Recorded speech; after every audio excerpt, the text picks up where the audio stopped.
All right, everybody. Sorry for that. I had to get some color correction done. I wasn't quite set up properly yet, but here I am. This is my channel, Conservative Take. And if you can hear me pretty well, say it in the chat here below.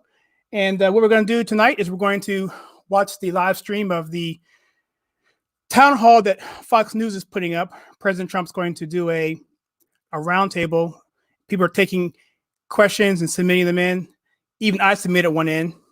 I'm not sure if it's going to be in, but we'll see. It's a video question, and if it doesn't get played, which is a high probability, right, that it doesn't get played, I'm going to go ahead and show you what that question is.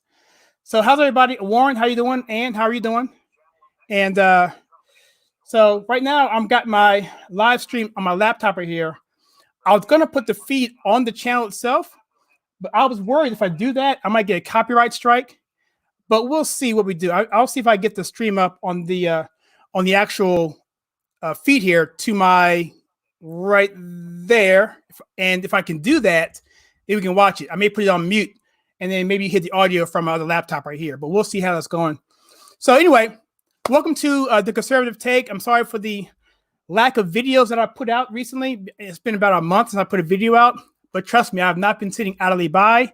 I've actually been doing a lot of stuff in the back end with my social media piece of it, the blog piece of it, so that when things get launched on one site, it gets propagated out to other sites, as well as the other things that you'll never see. And so hopefully I'm putting myself in position to have a really, really strong second quarter into 2020. And the main thing is here we're all locked down, right? We're all locked down, and it is just okay. You can hear me? Okay, great. So we're all locked down, and initially early on, it was such that the panic was overwhelming in this country. Okay, we had the swine flu back in 2018, and there was some speculation: is that going to be similar to this? And then there's some speculation that no, the coronavirus is way more contagious and it's more serious. But the other side saying it's only because Trump's president, that's an issue, and then back and forth. So we all did this. And now, we're almost seeing where things actually coming back to normal from a numbers standpoint. The CDC put numbers out on Friday, literally saying that it's 28,000 less than it was the day before. So much information out there. Who knows what's going on? And so the town hall's on now. Brett Baer is up, and at some point we're going to jump to the actual town hall and see what President Trump has to say about it. But as this talking, I'm going to bring up some issues that I've had over the past few weeks that I've been just listing up. I did a live stream on Friday, which I had not aired yet, with basically me and Woody from the podcast of Sweating Bullets podcast. He and I talked for about 2 hours about the differences that we had and the questions we had with the coronavirus and other things that we just didn't understand. And we had gripes on all of that. So I will post that later on this afternoon as well. So as we go through this, I'm going to talk more about that. And as we listen to this, I'm going to turn the volume up and see if you can hear it. If you can hear that or not. Since then, the U.S. economy has dropped to historic lows, with more than 30 million unemployment claims in the past 6 weeks alone. So I'm going to see if I can get the live stream actually on the actual TV here. Let me see if I can do that. Pretty stunning numbers. So before the president joins us here, Chief White House correspondent John Roberts takes a look at where America and the White House stand tonight. So how's everybody else doing down here? How was your week so far? You're welcome, Ann. You're welcome. I enjoy doing this. It's a lot of time, but I enjoy doing it.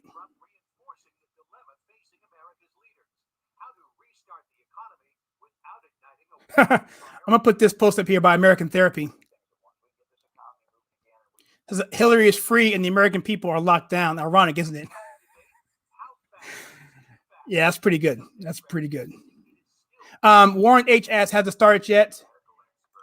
I am showing right now that it has not started yet. Right now, they're got Chuck Schumer on my feed, and I'm going through a laptop, so I'm actually looking at it. So I could be on delay, which I'm probably sure I am, versus the live stream on cable. Right now, they're just doing expose on various pundits, Doug Collins from Georgia, and okay. Hi, Susan. How are you, Susie? How are you? All right, let me see if I can get this up. I'm having a problem with my browser here.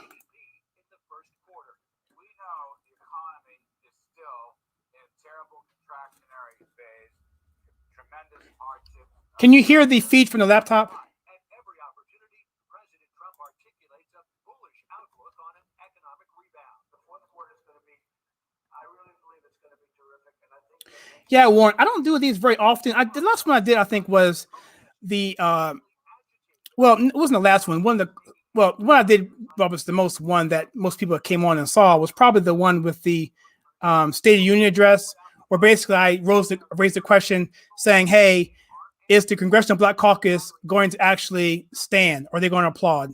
Are they going to sit on their hands? At the time, the African-American unemployment was like at an astronomical low in history. And what were they going to do? And of course, they sat on their hands, being the sellouts that they are. And for those who don't know me, I was a former Democrat. I voted for Al Gore. Sorry, I voted for Bill Clinton twice. And I grew up in the Washington, D.C. area. And as you can tell, I'm not white. And as you can also tell, or if you know, African Americans or Black people, pretty much you got to vote Democrat, or else you're pretty much shunned from your entire community. And so that's how it was. But through a process which I documented on my channel here, if you go to my YouTube channel, which you're probably here right now, go to one of the first videos. It's the Gettysburg walk away video, #walkaway. And I kind of did a 15-minute video there talking about my experience. And so essentially from there, I started growing into the conservative movement, got really heavily involved in the Republican Party, did everything you could possibly do within the local basis. I even had a national chair position at one point. And I got a little disenfranchised. Okay, we're talking about the W. Bush era and the Obama era, where I campaigned for McCain and for Romney. And at that point, I was like, you know what? I saw a lot of things I didn't like within the party. And so I said, whatever. So then when Trump came around, I was gung-ho, all for it, because I knew when I saw him that he was the real McCoy, because he was the person that I've been looking for forever, because he didn't have the policies of the ideology of the Republican Party, which I'm okay with ideology-wise. But when you're stuck in a certain framework of thinking, and you're stuck there so much that you can't do anything, and you're tied to your lobbyists and your PACs and your special interest groups, and you are pretty much, you can't go anywhere. And Trump didn't care. Trump said, look, I'm a solution maker. I don't care if it's going to work. I'll look at it. And he's all about pro-guns, pro-America, pro-first speech. He's talking about limiting abortions.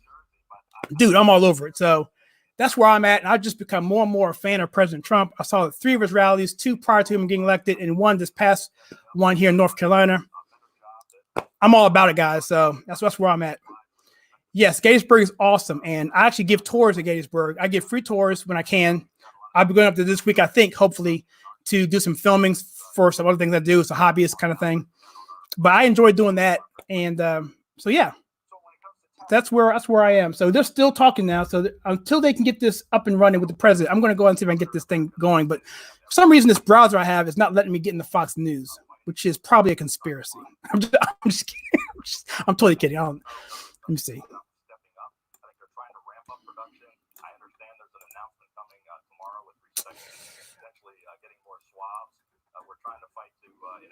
This is pretty frustrating because I have it working on my other browser. All right, what I'm going to do is I'm going to. Their take is that the governors have what they have asked for, and in some cases. Oh, here we go. There we go. There we go. Gotcha. Testing on the White House task force said that Maryland was given even a little bit more than what they've been giving everyone else. So, is that your take, that you've gotten what you need from the federal government? Well, the president said about a week or so ago that states were on their own and that testing was a local thing and they should go out and do that themselves. That's really basically what we did. We went out and got 500,000 tests. I spent most of the day today. I was actually rerouting my house with my network. I was actually putting stuff on the walls, get out of the way. And I was trying to do all this stuff to get ready for this. And I ended up messing up my router, so I can't get to my network, which isn't affecting this here, but it's a little bit frustrating because I was like trying to get all this stuff done, and I eventually set it up, and it's all perfect now, but I can't get my router talking to my network, my local Windows network. So anyway, yeah, this is having a problem. This is just having a problem. All right, well, this might not work, guys. I'm sorry. So let me get rid of this.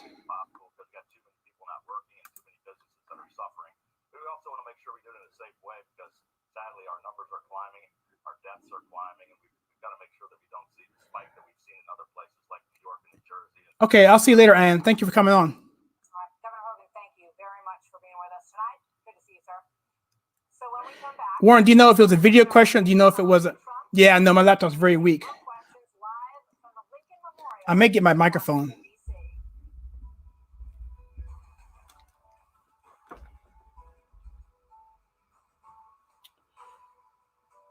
Let me see.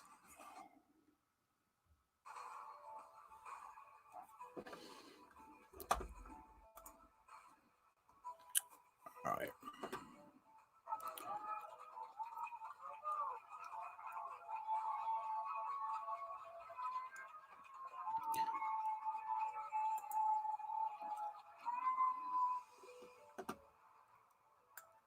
So, Warren, do you know how he actually submitted that question? Did he submit it through because you can submit through three things: Twitter, Instagram, or Facebook. Do you know how your friend did it?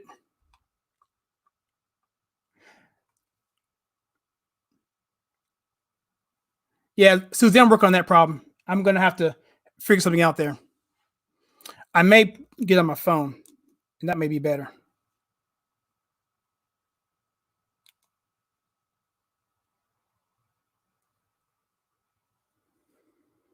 Or now we're at a commercial.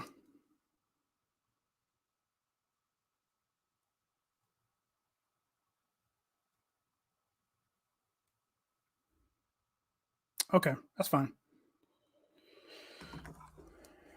All right, so let me answer some questions real quickly while we're waiting here.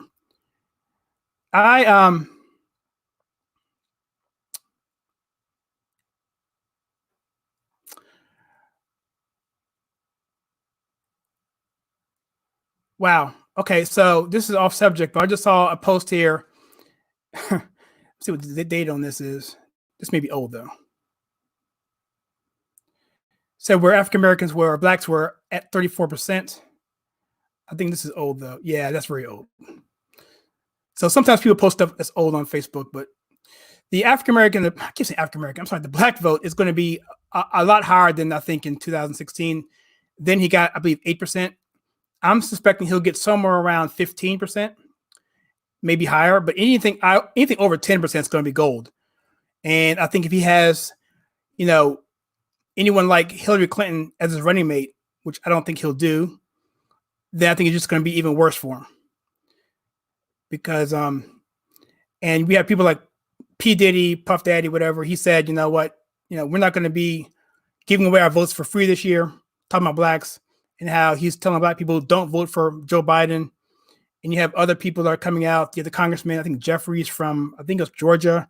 He basically still a Democrat, but he basically is supporting Trump and almost quit, but decided, I'm not going to quit because why let them have the satisfaction? So he's doing that. And of course, you always have Candace Owens, other people that are raising the awareness for Brexit and so forth.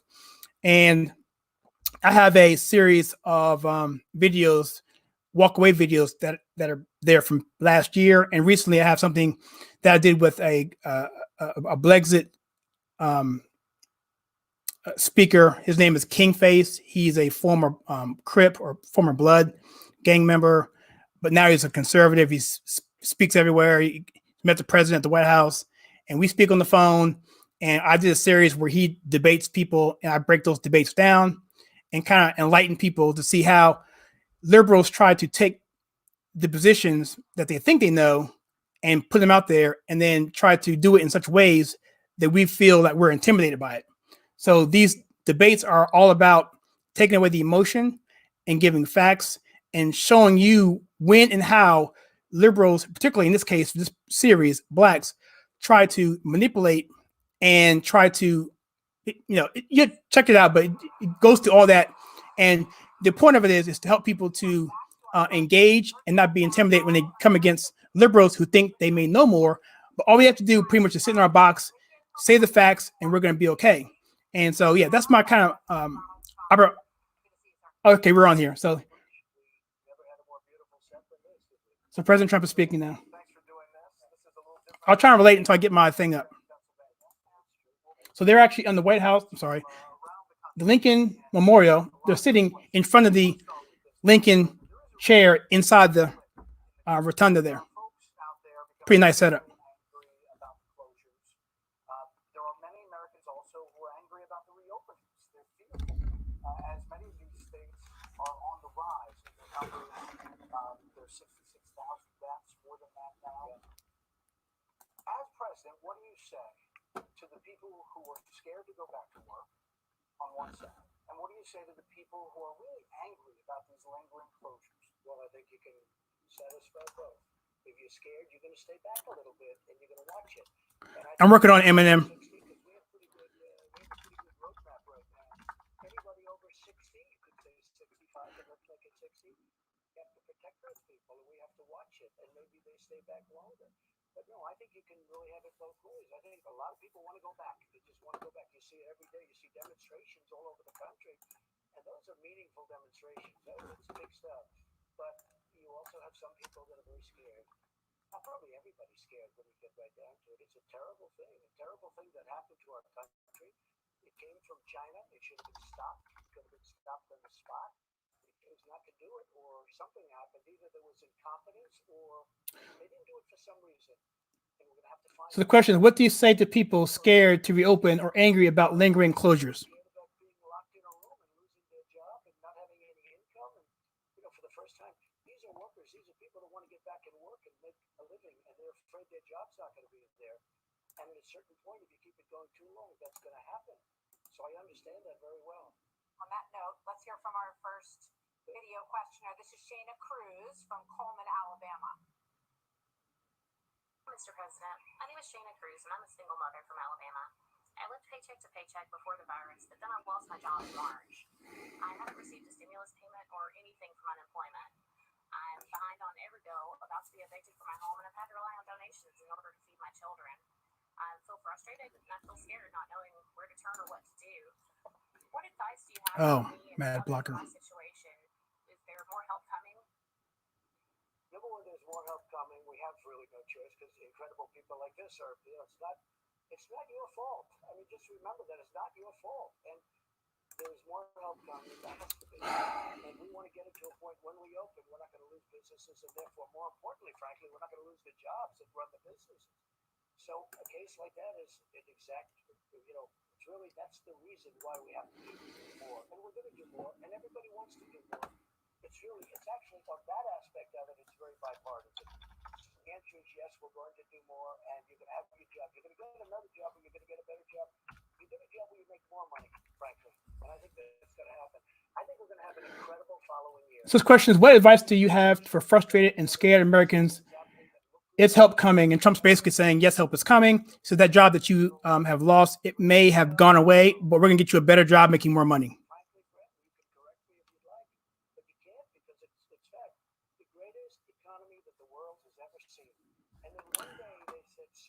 I got something working, guys, on this thing. Hold on. Give me a second.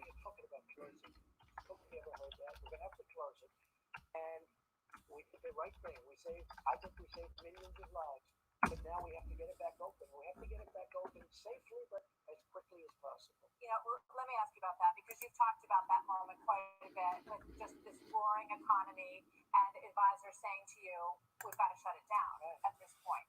So when you look back on that moment and you see some other examples, Japan, for example, did not do as broad a shutdown. They've only lost about 500 people out of 130 million. You're right, but now they're doing a massive shutdown because they've been hit. Warren H says, my friend basically, well, let me put this up. Did you ever look back at that moment in the Oval Office and say, my friend basically, well, we did the right thing. I do look back on it because my attitude was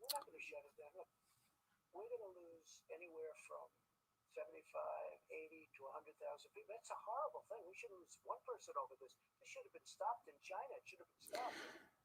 But if we didn't do it, the minimum we would have lost is 1,200,000, 1,400,000, 1,500,000. That's the minimum.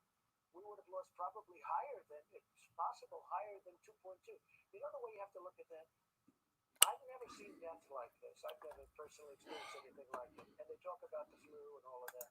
Well, I've known people that had the flu all my life. I was lucky. I never had the flu. Then I came here. They want to give a flu shot.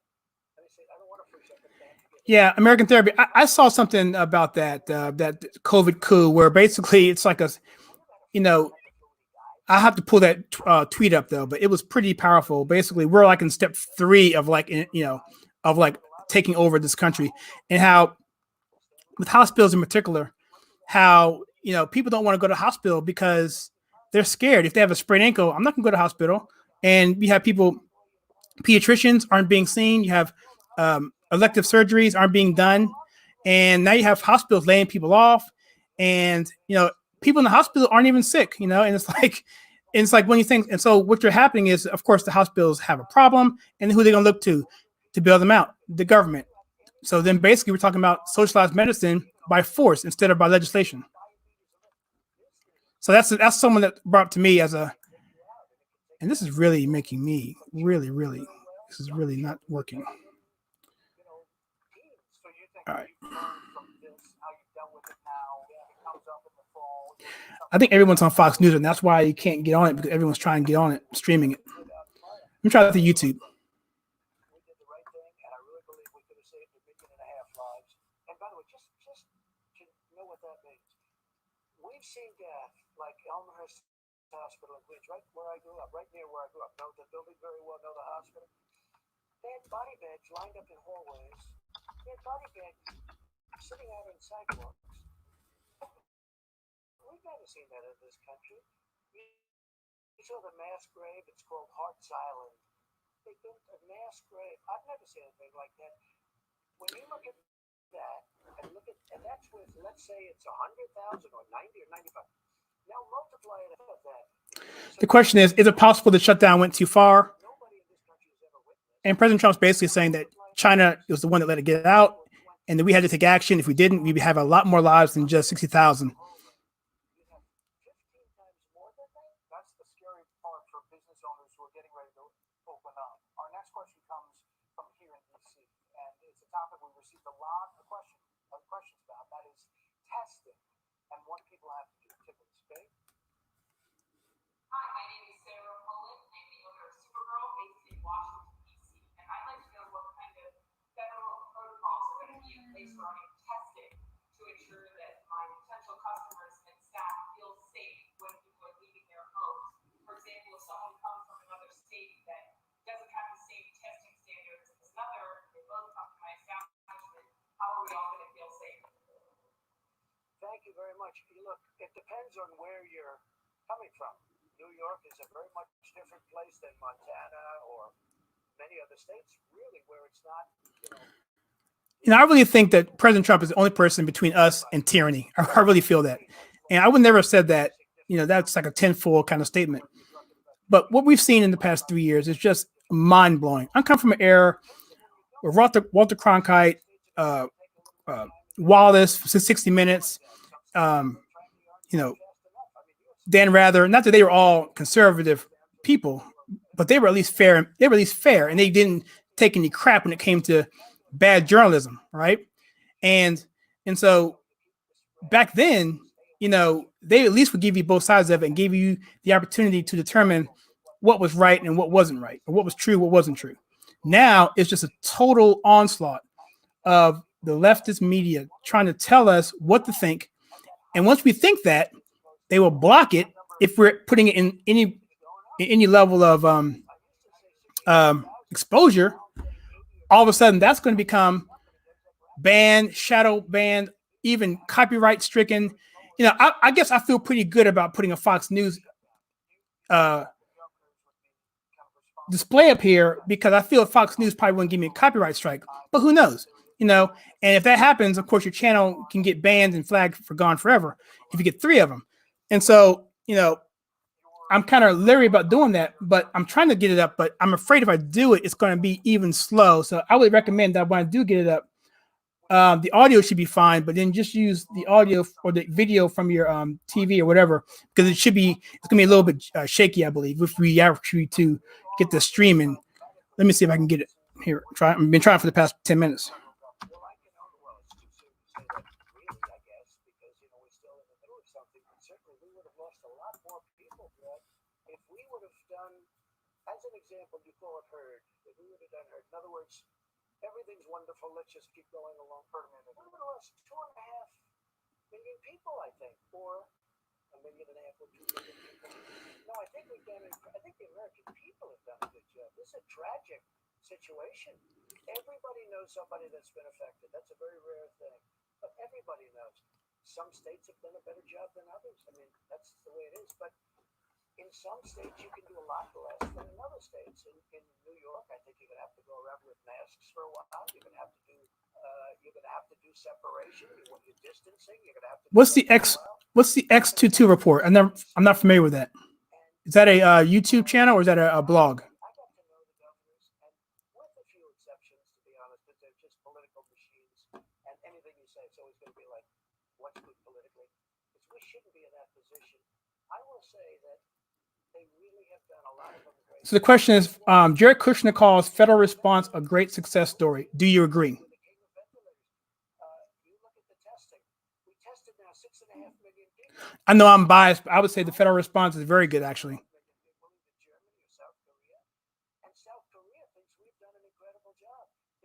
One thing about President Trump, you understand, I've been following this man since the 80s. He was, as a black person in D.C., President Trump, or back then, Donald Trump, was a pimp, right? I mean, he was the man. Every black kid growing up wanted to be like Donald Trump. And if they're not telling you that, they're lying to you. Donald Trump was the absolute man. I watched every episode of The Apprentice, every single season, and read the book, Art of the Deal, gave it a copy of it to my father. And so knowing that this man, he is a person who does projects, no matter how big they are, how complex they are, and he gets them done. I mean, the Gromark ring in New York City, when they were trying for years to get it done, they couldn't do it. Ed Koch, the mayor of New York, was like, please, Donald Trump, can you help us out? Even though they were bitter enemies. He got done in like 3 months because he's able to get the ice. Just read the story about that. We got the saline with the ice, the salt and the ice and the brine he created, all of that. And then had a truckload of cement going 24 hours a day. Cement trucks loading the rink up with cement all down New York, wherever that street was. It was like a 2-week event of cement trucks just lined up, filling in the rink. And he was done in like 3 months and under budget. He does stuff like that all the time. And he comes from a background of positive thinking. He grew up from a background with his parents told him, you can always do it. You can always be greater than who you are. And he was a person who was never took no for an answer and never, ever, ever gave up with anything. And that's just how he is. And so this stuff here doesn't surprise me. When you have a project like this or this kind of crisis, he's going to excel at it because that's what he does. That's what he's always done. But these idiots in the media want to say he's this unintelligent buffoon, and nothing can be further from the truth. President Trump is the DNA again here in Grand Island, Nebraska. With the FDA approving remdesivir as a drug of choice. Okay, the YouTuber. Okay, great. Drug I was on. What are you going to do in place to make sure that there's enough of this drug? This isn't going to work. This YouTube is not going to work. So I'm sorry about the feed. We have to do our best we can. If you have a TV or phone, see if you can watch on your phone because I can't get it going on mine. That drug a lot of credit for saving his life. I think that's correct, Danny. But Danny, I believe, gave a lot of credit to that drug for saving his life. We are pushing it really hard. We're also pushing something else, the vaccines. We are very confident that we're going to have a vaccine at the end of the year. By the end of the year, have a vaccine. By the end of this, we think we're going to have a vaccine by the end of this year. And we're pushing very hard. So President Trump is saying that we thinks he'll have a vaccine by the end of the year. Personally, I'll probably take a pass on that one. Johnson & Johnson is doing it. We have many companies are, I think, close because I meet with the heads of them and I find it a very interesting subject because it's so important. But I think we'll have a vaccine by the end of the year. We're also pushing it. Look, we're doing things at the FDA that's never happened before. We're getting approval so fast. Like I said, So the question is, how will you make sure Remdesivir will be available for every American? And that's the new medication that came out that I think that Fauci actually endorsed last week. happened with AIDS. We had AIDS was a scourge all over the world. You were dead. It was a death certificate. And then all of a sudden they came up with some, and now we will be AIDS free within 8 years. We started 10 years. Should have started in the previous administration. They did nothing. So Mr. President started in my administration 10 years and now has approved. He took a shot at Obama there with the He's asking how do you get it? Are you going to use the Defense Production Act to get it? Well, he got it. I'll tell you, Danny got it, fortunately, and Danny gave it credit for saving his life. We are putting the full power and might behind this drug. With that being said, it's a very hard drug. There are others that are much easier to make. It takes a little period of time to make it. The company is a great company. all right, got some progress here. Work over the years. They are pushing absolutely as fast. You know, this isn't something like let's build machines or this is a very delicate balance, but we're pushing very, very hard on Remdesivir. So our next question is from a teacher in Chesterfield, Virginia. Hi, President Trump. My name is Kristen Murray. I'm an algebra teacher in Virginia. We appreciate you and support you in all you're doing. I would like to see what your ideas are for getting us teachers back Question is, what is your plan to get teachers and students back in the classroom? in the classrooms with our students. So what's your ideas for getting Anybody here in the chat room have kids? And what are you guys doing? There's no other person they could have withstood. I agree. That's a really good point. Yeah, I'm trying my best. My audio volume or my desktop volume. Let me turn my desktop volume. Maybe let's do this. Maybe this will be better. Hold on. Let me do this.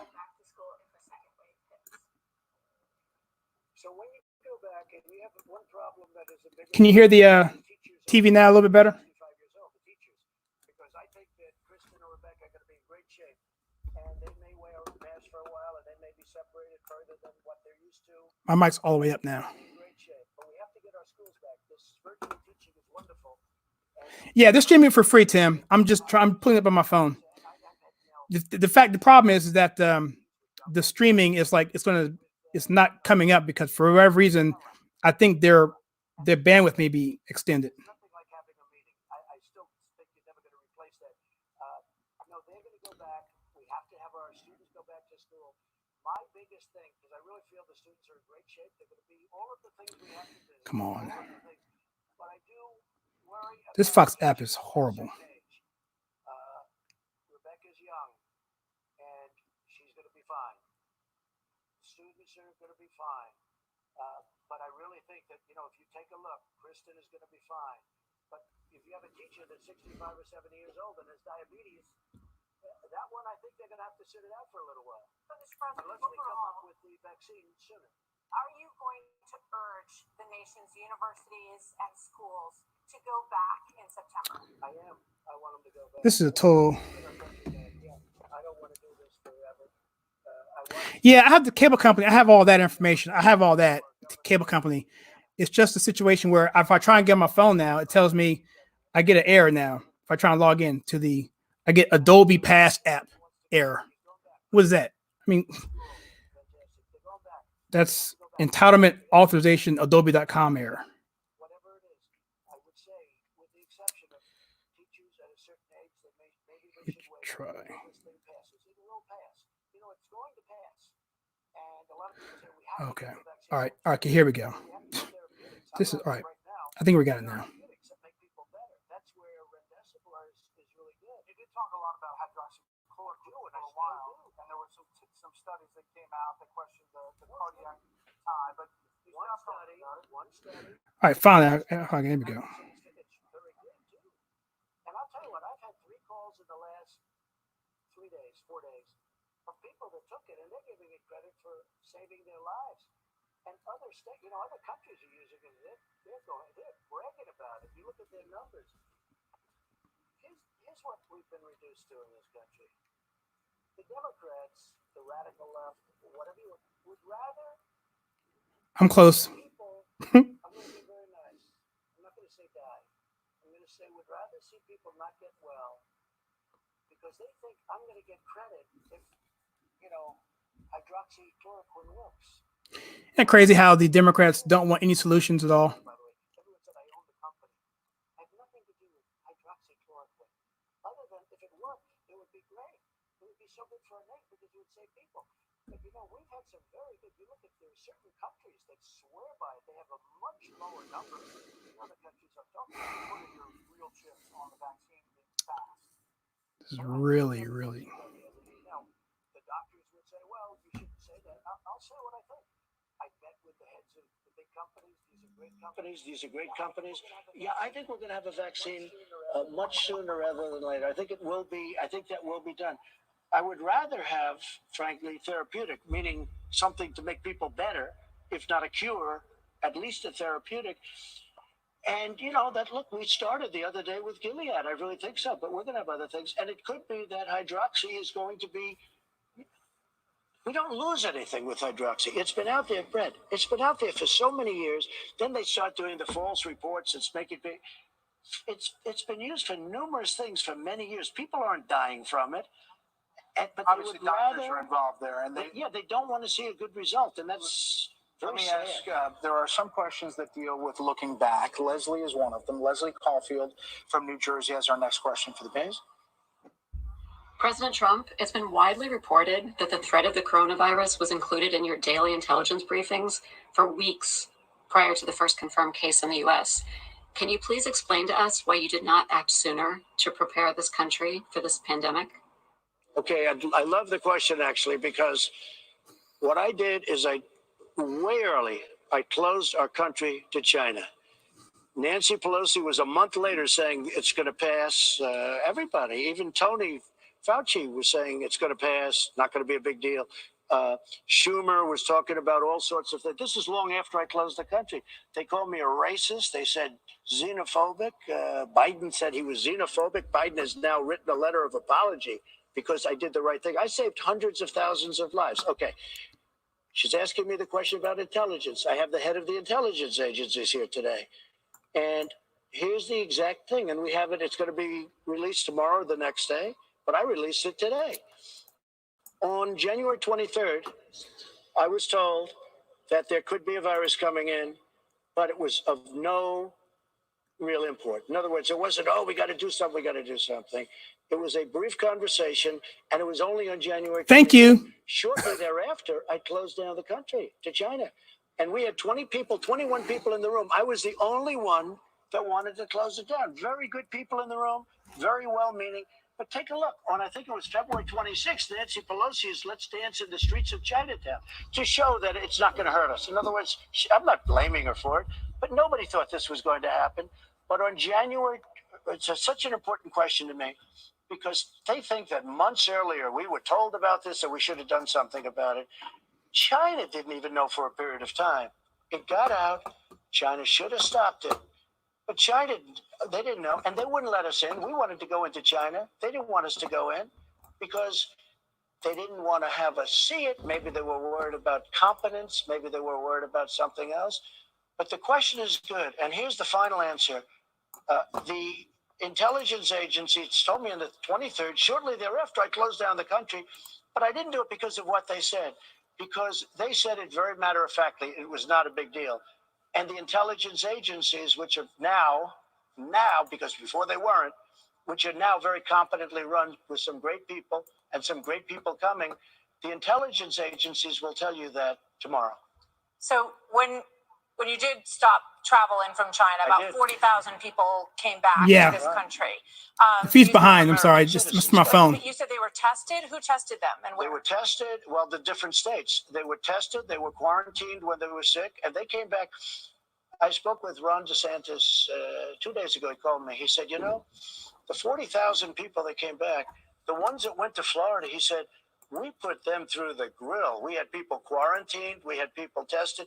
You could ask the governor, there's one example, but other governors did the same thing if they were doing their job. But I had to let them come back. I actually said maybe we could keep them there for a while. These are American citizens. I had to let them come back, Martha.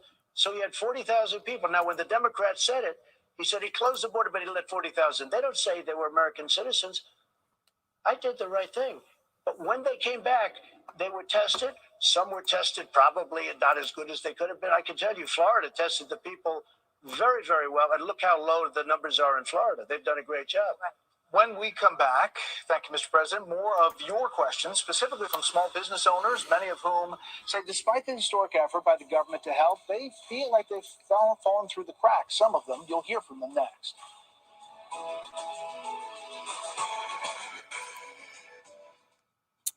I'm gonna go through some of these questions. All right, so the whole thing with the timing thing. I mean, why didn't Trump act sooner? Ridiculous. I mean, I did an expose video basically where I took a timeline of the coronavirus going back to December of last year, and all I did was I took an article that had the timeline, and I went ahead and took the points in that particular article. I got the articles that they were mentioned to, and some they didn't mention because they didn't do a good job of documenting it. So I spent about 3 days finding the links and stuff and going through Google, and using the timestamp to figure out the time frame. I put this thing together. It's about 8 minutes. It's on my page. If you go to my channel, you'll see it there. It's called Trump Got It Right, the real coronavirus timeline. And, how the World Health Organization, I mean, if you're on this call, you pretty much know the deal. How they pretty much were covering up for China. It broke out in Wuhan, China, the lab, and there's some suspicious activity there. Money back in that, going back to the Obama administration, even ties to potentially Fauci possibly. And all of this, and next thing you know, it breaks out. China says, oh, no big deal. And then the WHO says, hey, well, you know what? There's not human evidence. It's no big deal. It's not going to spread. You have Fauci talking about, oh, yeah, well, it's no big deal. It's like the flu. And all this misinformation going on, all the while, Trump's like, dude, we got to close this border. So in the end of January, he closed the border. He's called a racist, xenophobic, all that stuff. And it goes through all of that. And it's there. I did it within 3 days because I knew it was going to be important later on. And so whenever I have an argument on Facebook, whatever, or on Twitter, or whatever, Instagram, I say, hey, check out this video. It's all there. It's all documented. There are the links. It's not just Breitbart. It's CDC. It's WHO.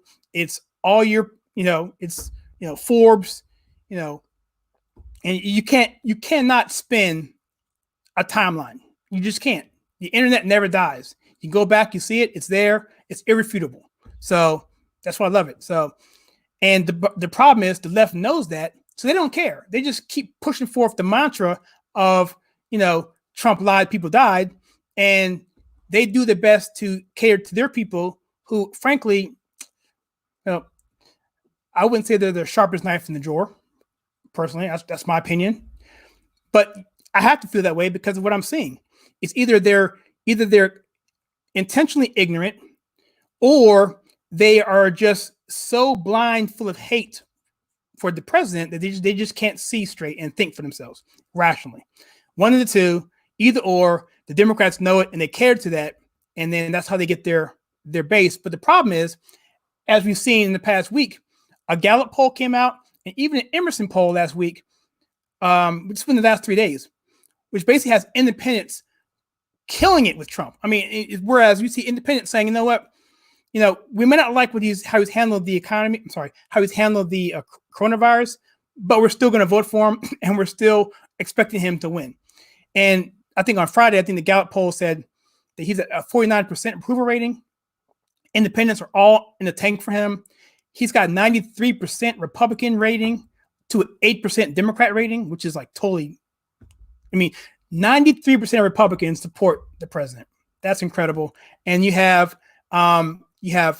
overwhelming majority, but a majority of independents that support him as well. And frankly, that's all Trump needs to win the election, which is why I think they're going to try to steal it. So we're back up. Straight to President Trump.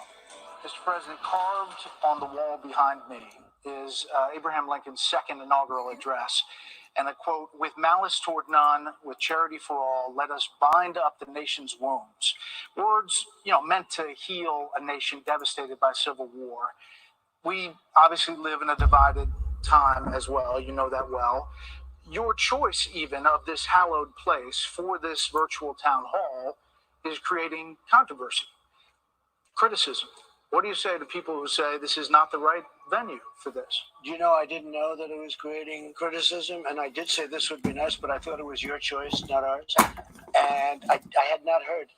What can you criticize? I don't think it's ever been done, what we're doing tonight here. And I think it's great for the American people to see this is a great work of art. Aside from the fact that that was a great man, this is a great work of art.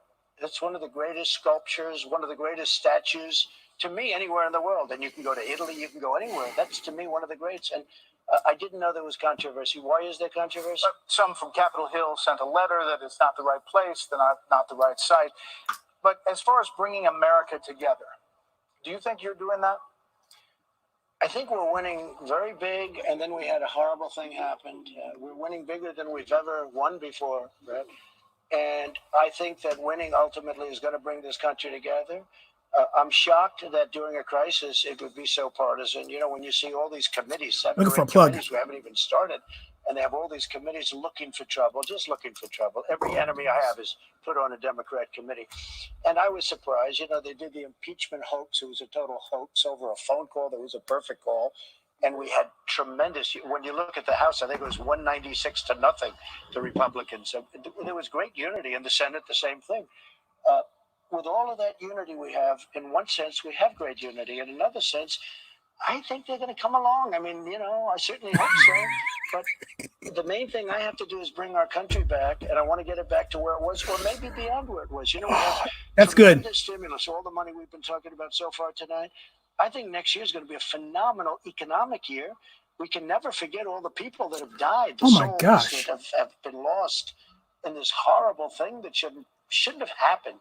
Just shouldn't have happened. By the way, if you want to make a comment to me and don't want me to put it up on the screen, just put an asterisk by it. I won't put it on the screen. This is something that should never have happened. It's tragic. We want to talk to you a little bit more about China in just a moment, but you mentioned winning, and there's a race to win on the vaccine between countries in the world. So pushing this vaccine development in order to get it to go faster leads to human trials, people volunteering to basically be injected with COVID-19. Are you concerned about the ethics or the risk of that in that push? No, because they're volunteers. They know what they're getting into. They're, in many cases, very good people. They want to help the process. Look, a vaccine has never gone like it's gone now. We're so far ahead of any vaccine ever in history.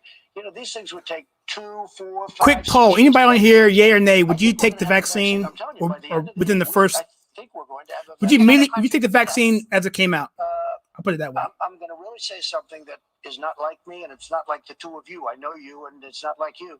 I don't care. I just want to get a vaccine that works. I really don't care. If it's another country, I'll take my hat off to them. We have to come up with a vaccine. We're working with other countries. We're working with. I'm with you, Tim. We're working with you. No way. I spoke with the other day your Prime Minister of UK, right? He's Boris. He's a victim of what happened. He thought it was over. He thought it was over. It was vicious, and he made it. He's a great guy, and he made it. But he had first-hand experience. Exactly, Warren. The ultimate first-hand experience. Mr. President, our next questioner is Dina Rubio. She's the co-manager of a restaurant down in West Palm Beach, Florida. You know well. Here's her question. We're facing the shortage of supplies due to the closure of chicken, pork, and beef plants. Prices are going up, and the restaurant industry is finding even more obstacles to stay afloat. My question is, how can we manage to keep working with very slim profit margins to begin with and absorb the shortage price increase at this point?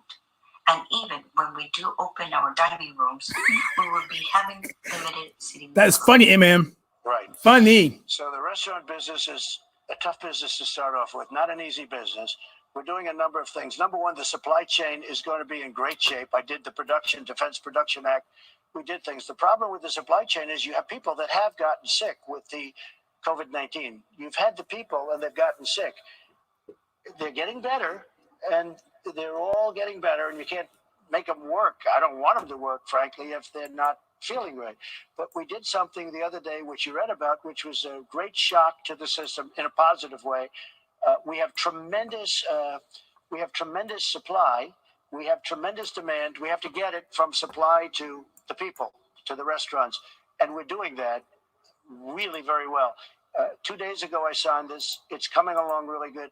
They'll have, now the bigger problem is what's going to happen with the restaurant. So we're not going to have any chain problem.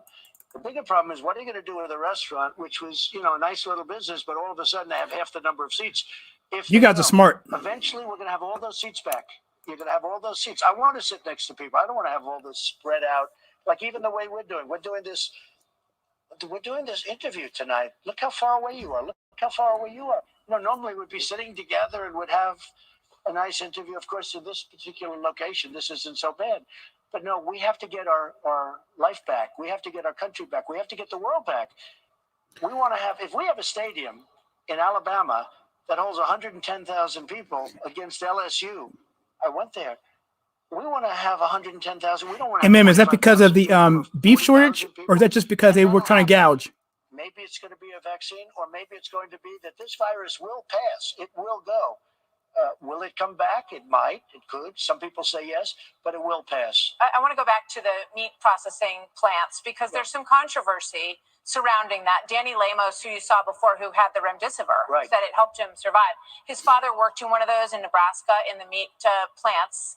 And some people there say that they have plastic between them, but they're too close together. A lot of immigrants working there who are concerned, but they can't turn down a paycheck to go back there. So the Smithfield plant in Crete wanted to shut down for 2 weeks. And then the executive order changed that. So there's some pushback on that decision by you. What do you say to those people? Well, the companies really wanted it, and the employees have to want to work. Now, if they don't want to work, that's one thing, but they are working, and they need the money. Okay, I'm with you.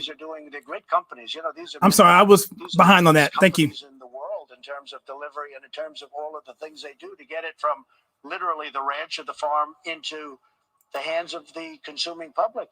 But I think it's all working out. You know, the numbers are heading in the right direction. The numbers, the biggest thing we can do to solve every problem is get rid of the plague. I call it the plague. If we get rid of the plague, all these problems go away very quickly. Some of those meat processing areas are hot spots right now. They're hot spots, and they're moving them, and they did put up plastic. Has anybody here found toilet paper yet? Cases further away. How's that looking? And certain plants don't have any problem at all. You know, you have plants with no problem at all. Then you have somewhere it was a hot spot. Those people are tending to get better very quickly. I think, you know, Danny's an example. I hope his father's going to be okay too. But it's all working out. It's all working out. It's horrible that we have to go through it, but it's all working out. Our next question is from Carol McNeil, a retired teacher in that's crazy. South Carolina. A family member who lives in a very That's pretty serious, exclusive and expensive assisted living center in the Boston area was recently diagnosed with coronavirus. What will be done both in the short term and in the long term to protect the vulnerable in nursing homes, senior housing, and assisted living centers? So the nursing home problem, that's your ground zero. It really is ground zero. We first heard about it, I did, in Washington when so many people were in the state of Washington. I went to Dollar Tree too. I got about, when I went 2 weeks ago, you realized immediately there's a they let you get 2 packs of 4. Legislation immediately as to how many people can be in. Some people made some terrible mistakes. They were putting other. That's because you live in an awesome state, Tim. Texas rocks. I might join you there. And that affected the people in the nursing I'm moving to homes. Texas, man. Forget The one this. thing about this disease that everybody's learned very easily and very quickly is the way it's so contagious. It is the most contagious thing people have seen. So in 1917, we had a horrible, in that case, it was a flu, right? You remember the Spanish flu. So much has been written about it. Now, of course, it's the hottest. Everybody that writes a book about the Spanish flu, 1917, it killed between 100 and I guess 50 to 100 million people. It probably ended the First World War. I agree, Natasha. 100%. It was the worst the world has ever seen that we know of. We have something that's different. It's not as powerful. My wife's family has With regard ties to to Florida. Homes, one of the questions that came to my mind when I watched the Comfort leaving Manhattan and the Javits Center, why were these people next to each other like this in nursing homes when we had all this excess capacity and beds? Why if I pronounce your name wrong, I'm sorry. Scala 17. If governors, because All I can do is provide the space. They're running North their Carolina state, isn't getting much as better. you understand, and that's the way it should be. They run their state through mayors and through this and that, bring it down local and bring it down to a point.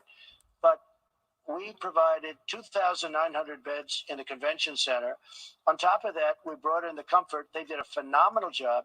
And the Comfort wasn't meant for Not a bad idea. COVID-19. The Comfort was meant for people that had car accidents and everything else. So we found It's not out a bad there were no idea. accidents because nobody was driving. We had very few accidents. But it wasn't meant for that.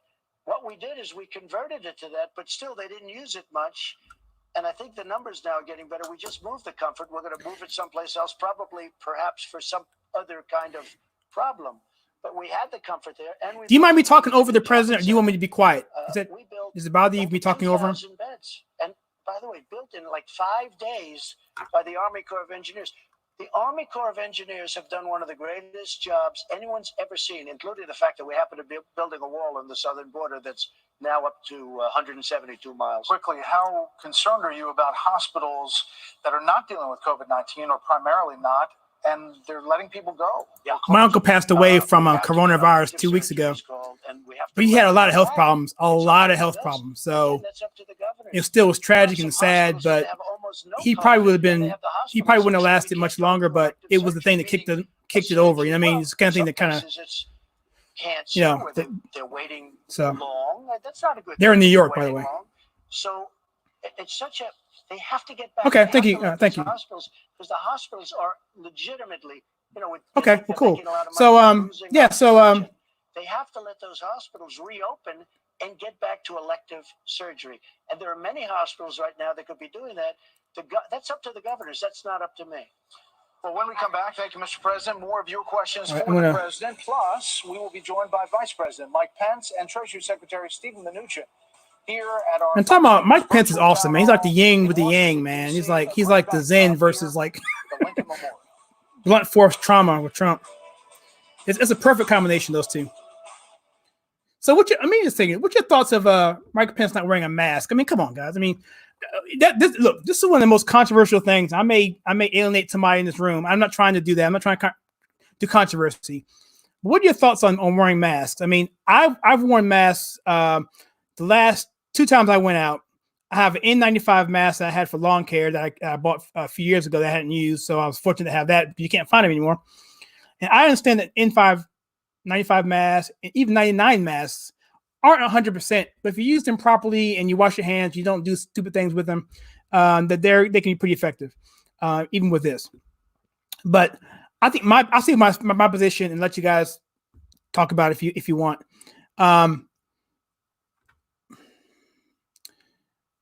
My thought is, okay, yes, you want to have public safety and everything like that. But I think what's happening is that the mask does 2 things.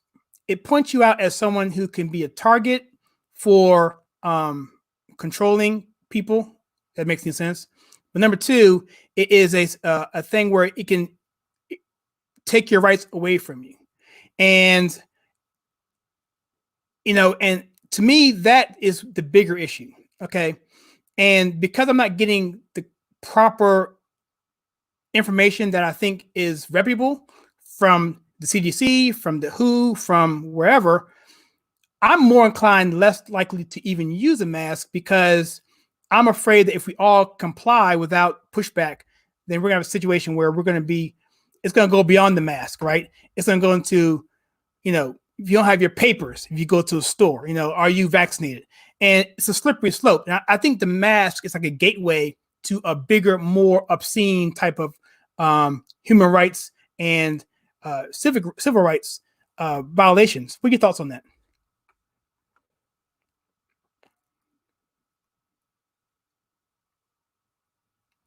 Yeah, I think we're on the same page here.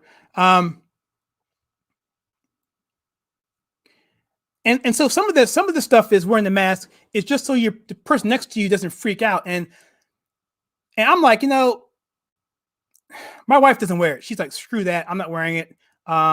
In fact, my aunt who's came down from New York, or her aunt came down. She tested positive a few weeks ago. She's fine, whatever, very mild symptoms. So she went to go hang out with them today. And I'm like, you know what? to me, it's a situation of, if you know that someone's infected, maybe you shouldn't hang out with that person. But at the same time, you don't need to just go ahead and just hide in your basement, because what they're saying now is this lockdown is actually causing more problems, not only with just being infected and your immune system going down, but also other domestic issues going on, depression, people getting popped up on drugs and alcohol. I saw a report where child molestation was even higher now, which I don't attribute that to Corona. I contribute that to those idiots and those deviants who are doing that to the kids. But it's still creating an atmosphere for that to happen. So we're having more things that are happening now because of the lockdown that's more detrimental that we haven't even seen. We don't even know the results yet because we're still in the middle of it. Whereas if we just come outside of it, like what Sweden did, and especially as the numbers are coming down now, he's back up. So let me turn it back on. I think we'd be better off doing it that way instead of just locking ourselves down and not being prepared if there's a second wave that happens sometime later this year. COVID-19 pandemic. Have a nice day, enjoy. I think it's really important that the American people know the federal government is collecting data every day and doing everything they can to respond to this epidemic. Businesses trying to strike a delicate balance between our nation's health and its economic well-being. We really got to be careful as we Yeah, herd immunity. I agree with that. lockdown. Is it Skyla? Is that right? Re-entry into some sort of normality. So far, it's been up to the governors in all 50 states, whose decisions have sparked frustration on both sides. Yeah, you guys are, we're on the same page, guys. I think we are. But you wouldn't believe the arguments I got online about people, because I put an article about how masks are ineffective. I'll get blasted. I'm like, seriously? I'm not trying to say don't wear it. I'm just saying, we need information so we can make better judgments. And a lot of this, basically, we're dealing with bad science, right? So we're making decisions based on decisions that are either scientifically untrue or just totally unrealistic. More importantly, frankly, we're not going to lose the job. I put a post up yesterday saying that bloodletting was a major medical procedure in the late 1800s. I mean 19th century. 18th century, sorry. And the point being is that bloodletting is no longer used because it was bad science. The American people, the questions about your businesses, your jobs, what the future holds in the wake of this pandemic. And we're bringing those questions directly to the president tonight. Many of your questions have been focused on the delicate balancing act of getting back to normal life and maintaining health and safety. The state of Georgia has served as a litmus test for that balancing act, reopening for business over a week ago. Hey, Warren, send me a link on that video. Is that on YouTube? Fox News correspondent Steve Harrigan has more from Georgia tonight. The coronavirus crisis is not uniting Georgians. Governor Brian Kemp's aggressive reopening has sparked two different groups of protesters. Those who call it homicidal negligence and those who demand the right to work and I'll check it out, Warren. Economically. The government allowed us to open. I agree, Scarlett. Definitely. Information war. You're right. You're exactly right. Which was not the case. Nobody's making a client come in and take any extra risk, and nobody's ordering any business to open. There are more than 36 safety restrictions for restaurants, including screening employees for fever, wearing masks, and limiting the number of customers inside. But many still feel safer with takeout. It's safer for me, so that if I did the dining, I'd go home and start wondering, okay, who else was in there? I know people want to get back to work. I know they want to make money. If you want to follow me on social media or Instagram or YouTube, whatever, my website is right below. You can go there and it'll take you to my webpage. Not fancy, but it'll take you to my various places that I'm where I'm at. So, including my Gettysburg stuff. And reinvent an 81-year-old business model. Atlanta's Plaza Theater opened before World War II and reopens this week. If you friend me on Facebook, put on there mention the live stream, because I have like 500 people waiting to be vetted to get on. So if you have a Trump thing in your profile, I'll typically add you on. But I got a lot of people coming in there trying to get in there just so they can talk trash to me for no reason. Let's get right to our virtual town hall questions for President Trump. Back again. Which is fine, but I don't have time for that. The president comes from Clearwater, Florida. Here it is. Thank you for taking our question, Mr. President. I'm Mary Rose. And I'm Mark, and we own Rosemark Grips. My pleasure, Skylar. Got to do this, man, because we got to win. I'm sorry. I'm not if you're female. Yeah, you're female. Sorry. Because we got to win this 2020. Because we do all the work ourselves. We don't have any payroll employees. We're wondering if there's something in the works that will help us out, as we have numerous bills that still need to be paid and do not qualify for current programs that are out there. Well, first of all, I love your business, and both I can speak for Brett. Thank you, Tim. I appreciate that. Nice putter grip and be nice, but I don't know about you, Brett. I haven't played golf in a long time. We haven't played too much lately, but thank you, Synthetic D. Appreciate that. Get it open. I see New Jersey's opening up their golf courses. Florida's now opening up their golf courses. Parks are opening. Beaches are opening. At some point, we have to open our country, and people are going to be. I'm going to have the major election stream when November. We can't stay closed as a I'll be nervous, but it's going to be a fun night. I did a video, if I digress a little bit, I did a video before my channel got started, where I basically called the states that Trump was going to win the day of the election, because I had been hanging out with Bill Mitchell online, and I've been just looking at all the positive stuff, never the negative stuff. And I actually called Pennsylvania, and I called Michigan for the reasons I mentioned in that video. I didn't call Wisconsin. That shocked me. Wisconsin shocked me. But I called Michigan. I called Pennsylvania for the simple fact that black people aren't going to vote for Hillary Clinton when you can only register. There's no early voting in Pennsylvania or Michigan.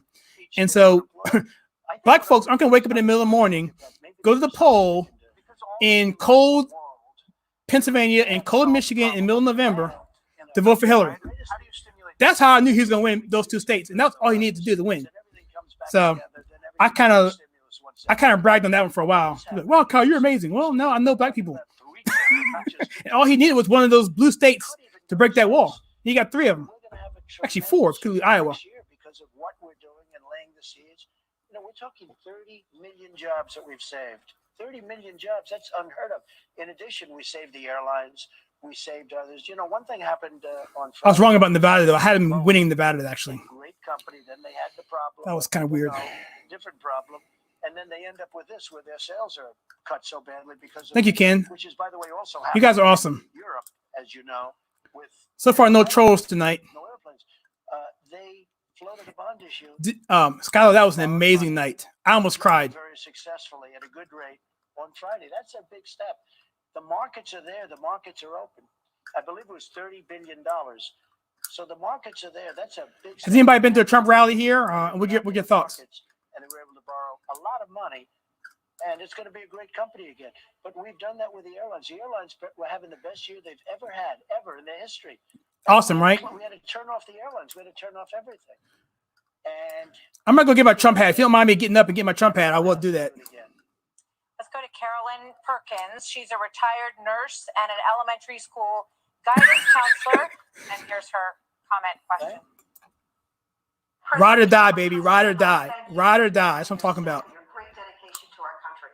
We pray for you every day. Oh my gosh, I'm jealous. The question I have is about your manner of presentation. Why do you use descriptive words that could be classified as bullying? I am jealous. Why do you not directly answer the questions asked by the press? I'm going to the next one. I don't care if it's 5 feet of snow. I'm going. USA needs you. Please let go of those behaviors that are turning people away from you. Please hold on to your wonderful attributes that make you our great leader, and let go of other characteristics that do not serve you. Good. I think I like that question. I'm not sure, but I think I like that question. I appreciate it. I appreciate the prayers too very much. Look, I am greeted with a my birthday's that week too, Skylar. No president has ever seen. You're Capricorn or you Aquarius yet? If you caught you get the deadline there, or are you Aquarius? You see those press conferences. I think Aquarius is 21st. I think you're to be honest, disgraceful. I think Capricorn's 20th. And their words. And I feel that if I was kind, dude, for real, Warren, there needs to be a MAGA emoticon for real. Off the stage. I mean, they come at you with the most horrible, horrendous, biased questions, and you see it. 94 or 95% of the press is hostile. And yet, if you look in Florida today, we had hundreds and hundreds of boats going up and down. I gotta post that. Hold on, where's that? Here it is. we have tremendous support, but the media they might as well be in the Democrat Party. And why, I don't know. We fixed our military. Heck yeah, sir. You know, if you look at I like that profile picture. That's what the Grand Canyon. It's awesome. I've never been there. We have accountability. We're able to get rid of people that don't treat our vets well. They've been trying to do that for okay, yeah, years. Aquarius. And because of civil service and the unions, you couldn't do it. The biggest thing is choice. We have done choice where if a vet can't see a doctor quickly, they go outside, they get a doctor. Yeah, good thing the liar-in-chief Obama's out of office. Instead of waiting for 5 weeks, 7 weeks, look at how well these things are running. We rebuilt our military. We had the greatest tax cut, biggest tax cut in history. All of the things we've done, and yet we have a very hostile press. And you understand that. Maybe you're not going to say it or admit it, and maybe you shouldn't. But nobody's ever seen anything like this. So I really appreciate the question, and I very much appreciate the sentiment behind it. Yeah, I just blocked him. I'm standing up there, and he's out of here. Asking me a normal question, the level of I mean, usually I don't mind trolls and they're fine, whatever, but we're having a good time here, so whatever. I believe we've done more than any president in the history of our country in the first 3 years, 3.5 years. I really believe that. When you look, even if you look, Space Force. But see, when you have trolls, all that means is that you're doing something right? I mean, it means they're doing something that they just don't like, and they're going to come in and they're triggered to the point where something triggered them. What triggered them? Probably the truth. We took over 100% of the caliphate. When I took it over, the caliphate was all over the place. I wish I could do a boot icon here. I don't know if I can do that or not. On how you handled this crisis. But you think it'll be bigger than that? No, I think the election's going to come down to. I hope it does, because we've done a great job. We had no ventilators. We had no testing. We had nothing. I inherited empty, no ammunition. Our military was bad. We've rebuilt our military. $1.5 trillion.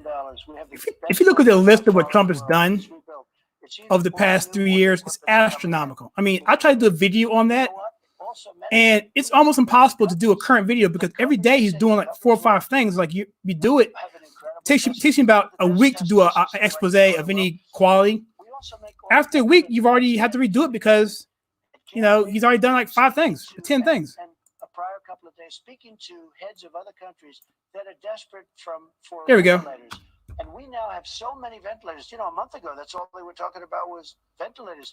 The team of people that did this job was incredible. It was probably the biggest mobilization since World War II. Mr. President, the governors credit you for the ventilators across the board. You mentioned the Democrats and leaving the cupboards bare from the previous administration. Not surprised to hear that the former Vice President Joe Biden. Isn't it funny how they always say, when they come out, Trump is like hashtag Orange Man bad, liar in chief. There's never any hardcore there's never any hardcore argument of any substance to really say what he's doing wrong. Because whenever I hear that, anytime I hear anything remotely credible, I go after it and I attack it and find out for myself what the deal is.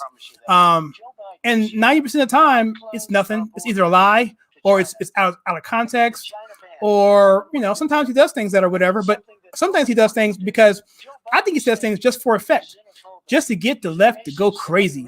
And it's just he just does it. And it's like the man's a smart man and he knows what he's doing. I just love the guy. I have nothing, negative to say what he's done as president. Some things I'm not totally 100% agreeing on in terms of like some things, but it's so minor, it's not even worth mentioning. So, like the bump stock, that's something that. But I understand what he's doing there. It's a political game he's playing. So he's not against that. He's just trying to give them a bone for whatever reason for political leverage. So I get that. What's gone on in the Middle East. Yes, he does. In all fairness, in the Middle East, I look at the previous administration for getting us in. I'm gonna pop these up on here. The worst decision made in this country's history. The single worst. Getting into the Middle East. Just so you understand, we've spent $8 trillion in the Middle East. What do we have for it? What do we have for it? MAGA pill. Thank you. I'm gonna look that up. We're moving very nicely in the other direction. Thank you. Next question for the president comes from Rob in Ohio. Hello, I'm Rob from Columbus, Ohio. The coronavirus is disproportionately affecting communities of color. I wanted to know what your administration will do to address this. So we're working on that very hard, and you're right, 100% that if you look at African American, by the way, Asian American also and Hispanic American, they're very much more affected. People are not 100% sure. It could be because it's a certain segment that does work together, restaurants and different jobs, which are affected a lot. But we're coming out with a report in 2 weeks on it, and I want you guys are probably my smartest, most in tuned group I've had since I've done this. I've done this for like 2 years now, and this is the best crowd I've had so far by a lot. Mr. President, if you're elected to a second term, what's your plan to be more fiscally responsible to either reduce or eliminate the deficit in response to increased federal spending for the coronavirus stimulus package? I got something to say about the African Americans and Latinos and blacks who are more highly affected by this. Sorry, my alarm's going off. Sorry about that. People are paying now for military protection. People are paying for other things. As you know, I'm putting taxes on other countries where they've taken advantage of us. Especially, by the way, I saw that. Ridiculous. China gave 10 cents to our country. They ripped off our country for many, and I've told this to President Xi directly in a nice manner and in a not so nice manner. I get along with him. Should have done something different on this, but we made an incredible trade. I'm making notes on this one. This billions of dollars pouring in. President Obama and Joe Biden didn't do anything. China just had a field day with our country. Sure did. You look at his son walking out with $1.5 billion. Give me a break on that. And I can go back to President Bush, and I can go back before President Bush too. China ripped this country off for many, many decades, and I Bill stopped Clinton. it. Then, of course, you had this horror show coming in, the plague. It came in. So now it's a different story, but we've taken in billions. I'm trying to make sure I get everything here so you guys see it. Some of the monies because they were targeted by China to the farmers. Again, if you don't want me to put it up on the screen, you can see everyone else's posts. But if you don't want me to put it on the main screen, just put asterisk by it. You know, and I won't put it up. Those numbers left over from all the money we're making from China. That never happened before. You have $25 trillion in debt as of today, and there's more on the burner that's possibly coming down the pipe. I'm gonna repost this one. This was good, Tim. I did this one, but I took it back off quickly, so I'm gonna show that one again. That's exactly right. This country is gonna grow like crazy as soon as we get it going, and we're gonna start making our products here. Hey, Brett, you've known me for a long time. When it's all said and done, they're gonna build a monument on the mall for this president. I would say border security, the military, and trade. These are the three primary. Ronald Reagan got an airport. This is a very big thing for me. I made a deal. Japan is now paying us $40 billion. They weren't paying us. They weren't doing anything. They were selling us. They were selling us cars. We wouldn't do anything to tax them. See, when you're not tied to special interest groups, PACs, and lobbyists, and you have $4 billion, you probably it's worth more than that probably. But when you're a billionaire and you can fund your own campaign, you are less likely to be beholden by the people that got you there. The people that got you there are the ones that can get you out of the office. And because he did it the right way, and because he was good on his promises, he's going to keep those voters. He's going to win over the independents because even the never-Trumpers, the ones who didn't like this style, they're okay with his policies now, but they're still not okay with this style. Those are going to come his way. And you have the scragglers who just don't like the freaking Democrats because they're acting like total morons. I mean, they are just against every possible thing. I saw today where a lady, and this isn't maybe indicative of all the Democrats, but it's a slippery slope. She said that a newborn baby, is not a viable citizen until 30 days have passed. Seriously? So not only is it 5 months prior to you being, 5 weeks prior to you being born, having an abortion, late-term abortion, it's the day of, day after, and now potentially 30 days after. At what point are they going to say you're a human being? 18 years old? You know, this stuff is just totally asinine. And it's that type of mentality that is getting those stragglers I mentioned before to say, you know, I can't deal with this. The guy from Georgia, Jeffries, who said, you know what, I can't take this. I'm going, you know, whatever. People are seeing it. They're waking up. And the only way they're going to win this election, which they're not going to win the election, by the way, the only way they can win this election is they cheat. That's the only way, because they are just totally out of control. Numbers, you're seeing numbers of innovations that we've made in the past, and things are being announced already. But we're bringing that whole supply chain back. Nobody has to tell me to do it. Did I get video link? You see You don't see. You see it with cars. You see it with other things. Okay, I'm sorry. I was talking, Warren. But it's always did you send it to my Facebook, or did you send it to? 95% of our medicines are made. Oh, you mean the video link for the Fox broadcast? No, I did not. Well, I'd like to be able to do it here. Next time I'll do much better. I apologize. I think we're going to do it here. I have a gigabit bandwidth here, but because I messed with my router this morning, I think I may have messed something up. Because my bandwidth isn't coming through like I wanted to. It should be coming through at about 100 megabits, but it's not. And you're going to have it by the end of the year. So, when will we get that 94% of antibiotics made in this country? Do you have a target? I agree, MM. I think we will have it done within 2 years. You know, it doesn't go that quickly. And frankly, yeah, American Therapy. I'm gonna put this up here. You know, we're talking about this now. I'm supposed to call up my guys. I mean, that's what I was going to pretty much say. There was that, you know, they're just not following the guidelines. They don't trust the medication because Trump's suggesting it, and they're their own worst enemies. I've done a lot, but it gets exposed when you answer. I assume the show is a big show. Right? Again, you do very well tonight. But you do take away a lot of my body, my choice apply for vaccines too. Excellence. The hypocrisy runs rampant to the Democrats and the liberals, the leftists. They just don't understand common sense and rationale because they're trying to hide their agenda. And by hiding the agenda, they have to lie, and that lie leads discrepancies, and it becomes obvious when you point them out, which is why you have to be censored because they're looking stupid when you do that. Another reason I got elected, and some people don't like the sound of it, and other countries don't like it, but I said, I'm sorry. It's called America First, and we're all about America First. That's what we're about. There's other people that sat in this position. You mentioned about America First. Let me say this real quickly. President Trump's old enough to remember the times when America could actually do stuff like the Hoover Dam and, you know, the Panama Canal and so forth, the Brooklyn Bridge. You know, America has done so many different things. Could we build a Hoover Dam today? Could we build an Erie Canal today? I don't think so. You know, I think the wall, and people are saying, we can't build a wall because it's just too long, whatever. Seriously, dude, if we can build a Hoover Dam, we can build anything. If we can send people to the moon, we can do anything. And I don't understand this rationale that if, you know, building a wall would be an issue when, you know, we've done so much more and so much greater. You know, I didn't live in this time period, but I'm a historian by heart. And the World War II, beefing up to combat the Nazis and the Empire of Japan was never ever seen again in the history of this world. What America was able to put together in those 3 or 4 years, building up to D-Day, is just, I mean, it wasn't even 3 years. Pearl Harbor was 42, D-Day was 44, like 2 years.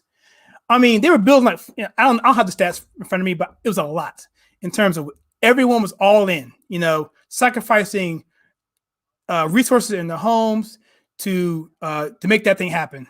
And to think we couldn't build a wall on our border, give me a break.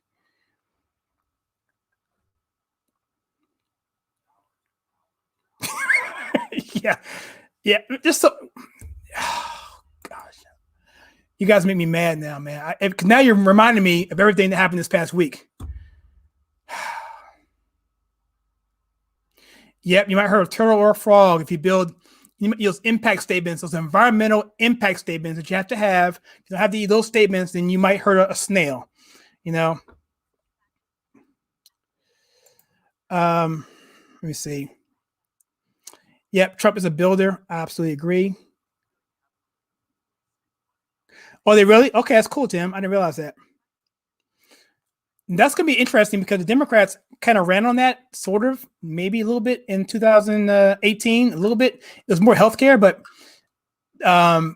it'll be interesting to see if they were to pass that in the House because, well, first of all, let's just be clear. All right, the Democrats are going to lose the House. All right, they're losing the House. I mean, that's a done deal, and I think I said before that if Trump got impeached, which he did. I didn't think he would, but he did. That he would have the best second term of any president in history, including Washington. I I can't think of one president who had a great second term. If you know of one, let me know. Maybe Eisenhower, but his was more of a laissez-faire kind of second term. Not much happened, but if you want to give me Eisenhower, I'll take okay. But I think he could do better than Eisenhower. I can't think of one great second term. And I think because of that, because he'll have the majority in both the House and the Senate, he'll have clear objectives that he has to finish, that he is just going to just totally just kill it. So that's just my thought.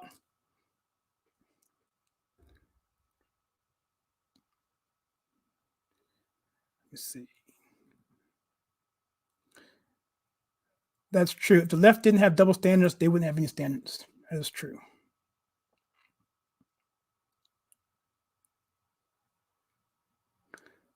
Okay, search YouTube for.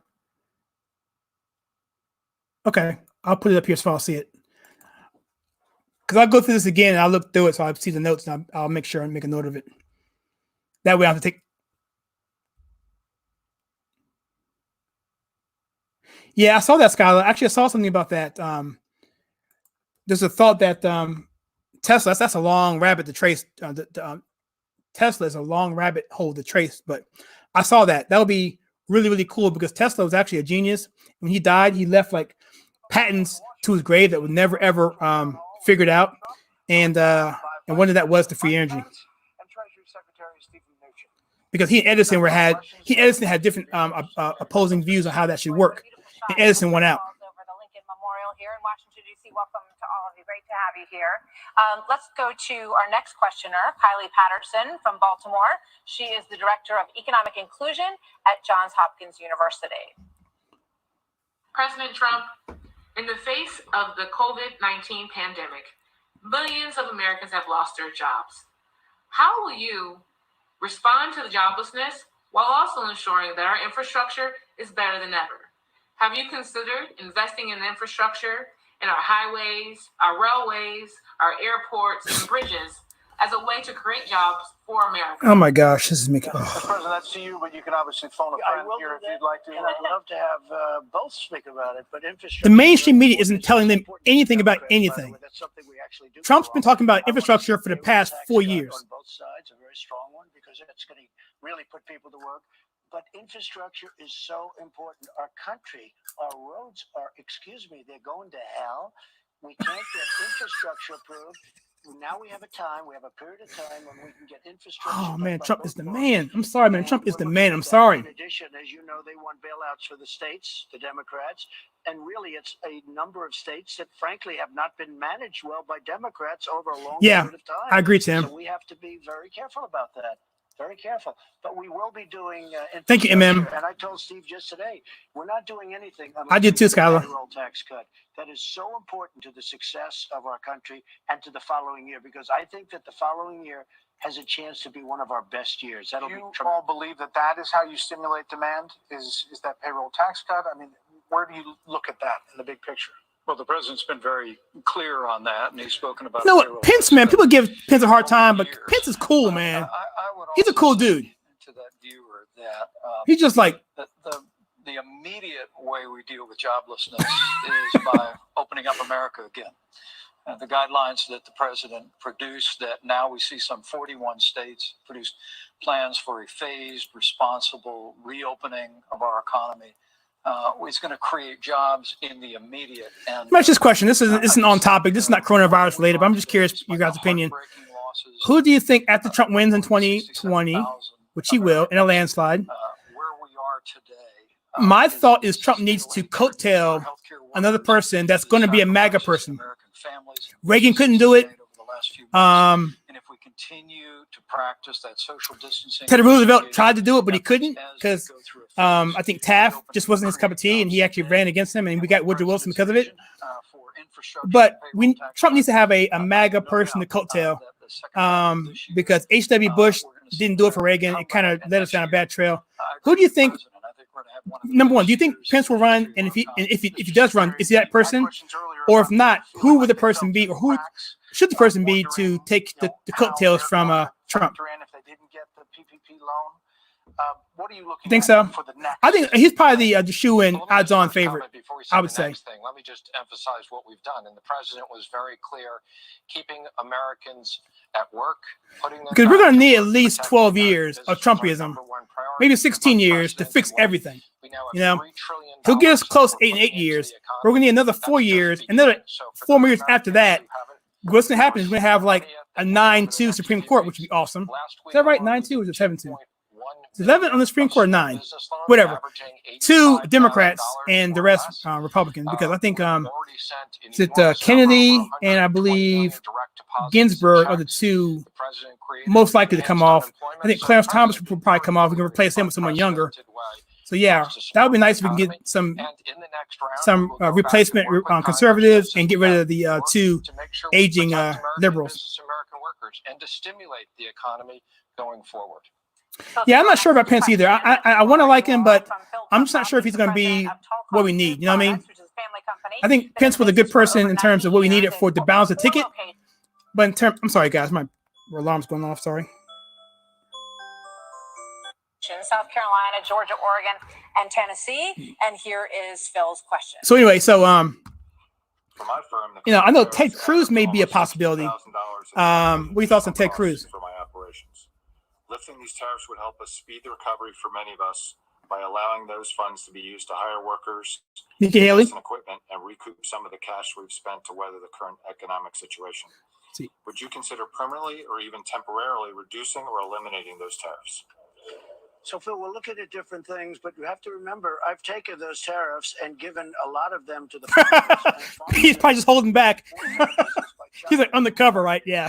He's like down low thug Pence, you know. That'd be awesome, actually. I really don't care as long as they put forth the agenda and don't take crap from the media. You know, I'm good. And what I'm doing is, and what I've done is taken a lot of Ivanka, China. You know what really pissed him off is the Don Jr. because Don Jr. is insane, dude. I mean, in a good way. He would just drive them through the wall. But we gave, as I said, 12 billion 2 years ago, 16 billion, and this year we have 19 billion that we're distributing to the farmers. Named John Roberts appears on the Epstein. But Phil is Oh my gosh, does he really? Supplies from China that he's paying tariffs on. Would you encourage him to try to find other countries to buy those things from? But you know, Pence is loyal. They're getting big payments. Yeah. The farmers are getting big payments. And he's cool too. Pence is cool, man. They are the most incredible. Don Jr., man. I love Don Jr., man. See, these people, these liberals have no idea how bad it could be. Because if Don Jr. got in there, Don Jr. would drive them, like I said before, through a wall. They couldn't take it. They would literally be jumping off of buildings. We just want a level playing field because for 18 years, really, it's longer than that. Because Don Jr., one thing about him, he is absolutely 100% Second Amendment. Everybody, including Canada, including many, many countries that you wouldn't even think. So the farmers now with the new USMCA and all the other things. Trump Jr., I had to say it, is a little bit better on policy than his father in terms of articulating it. But I think Trump will do what needs to be done. But I think in terms of going through policy and being wonky, you know, and nuanced like those liberals want people to be, he's better at that than Trump is. But Trump also relates better to his core audience than his dad does. I don't like to tell you because you know we're all playing a very complicated game of chess or poker. Name whatever you want to name, but it's not checkers. That I can tell you. We have a very complicated game going. Our country is being ripped off.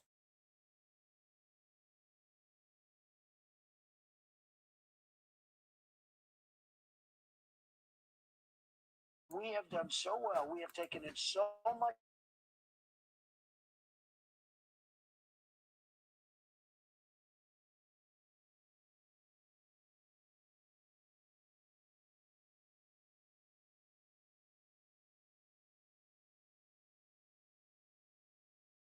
Thing Americans feel.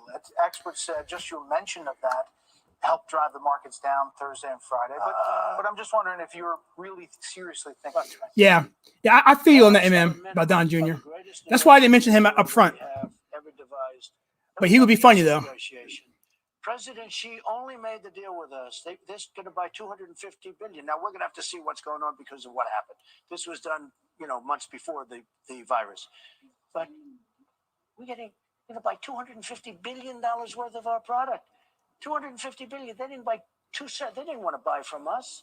They took advantage of our country. Now they have to buy. And if they don't buy, we'll terminate the deal. Very simple. But by using the tariffs, that's the only reason. I agree with that. One thing that he said, we must get rid of tariffs. So we're not going to get rid of tariffs. You got to treat our country with respect.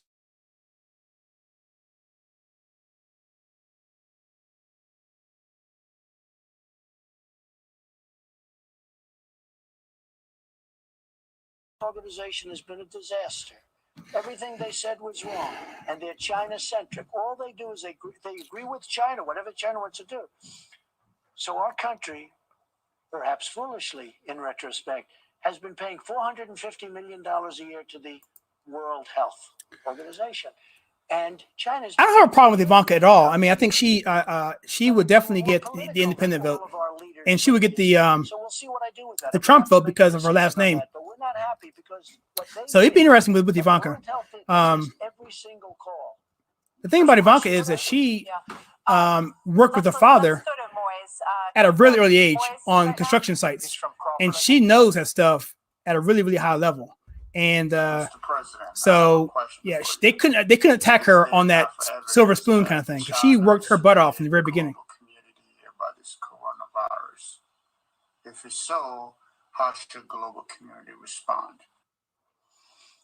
Well, I don't think there's any question about it. We wanted to go in. They didn't want us to go in early, very early. You'll see that because things are coming out that are... My question has not been picked yet.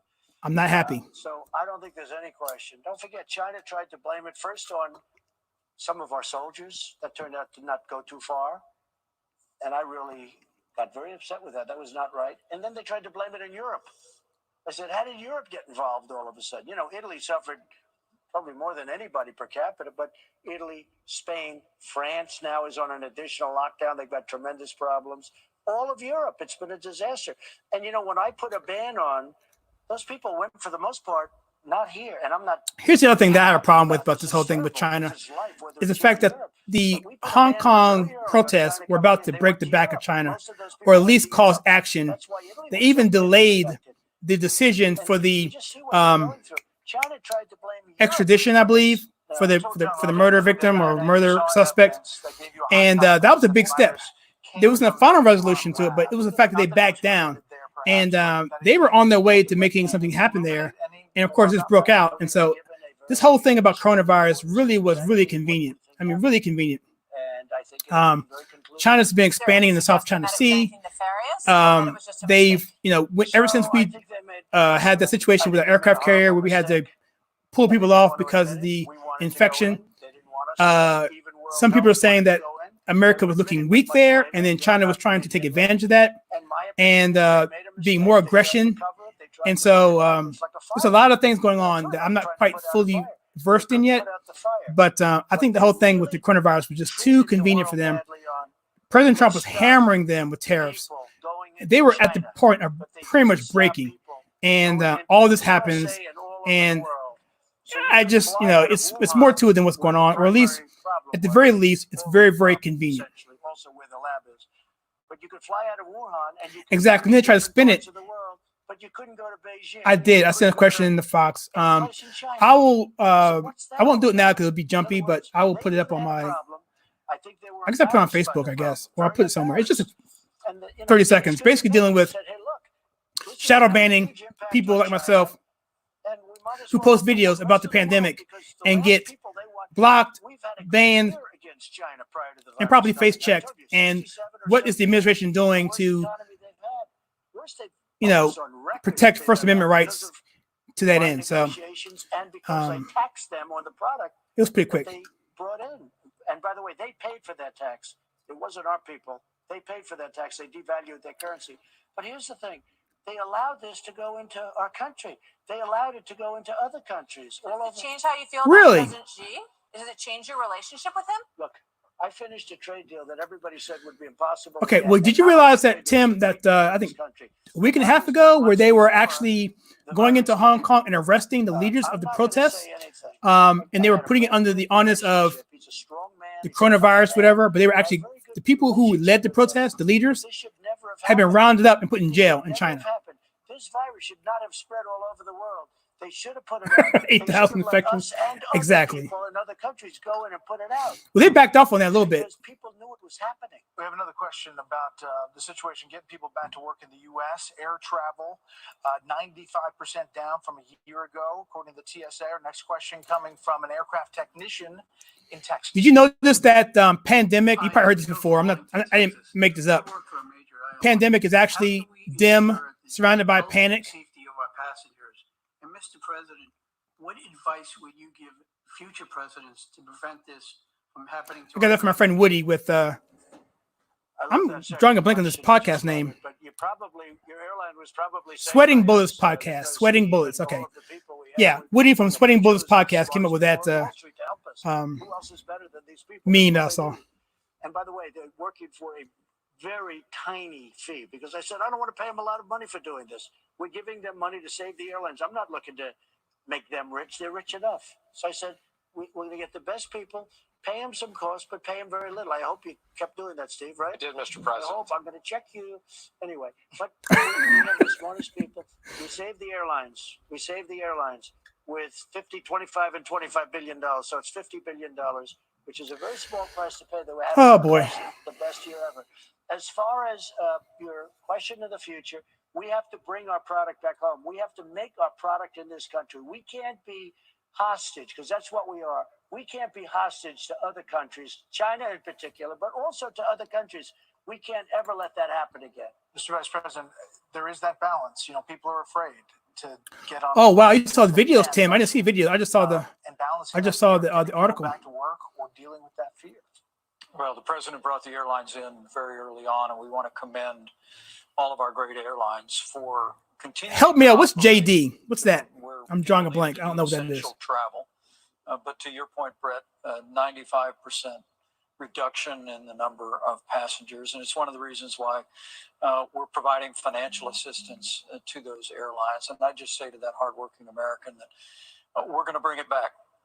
And the best thing we can Let me put this up here quickly. For airlines, the best thing we can do for all of American businesses is, as the president often says, is put the coronavirus in the past.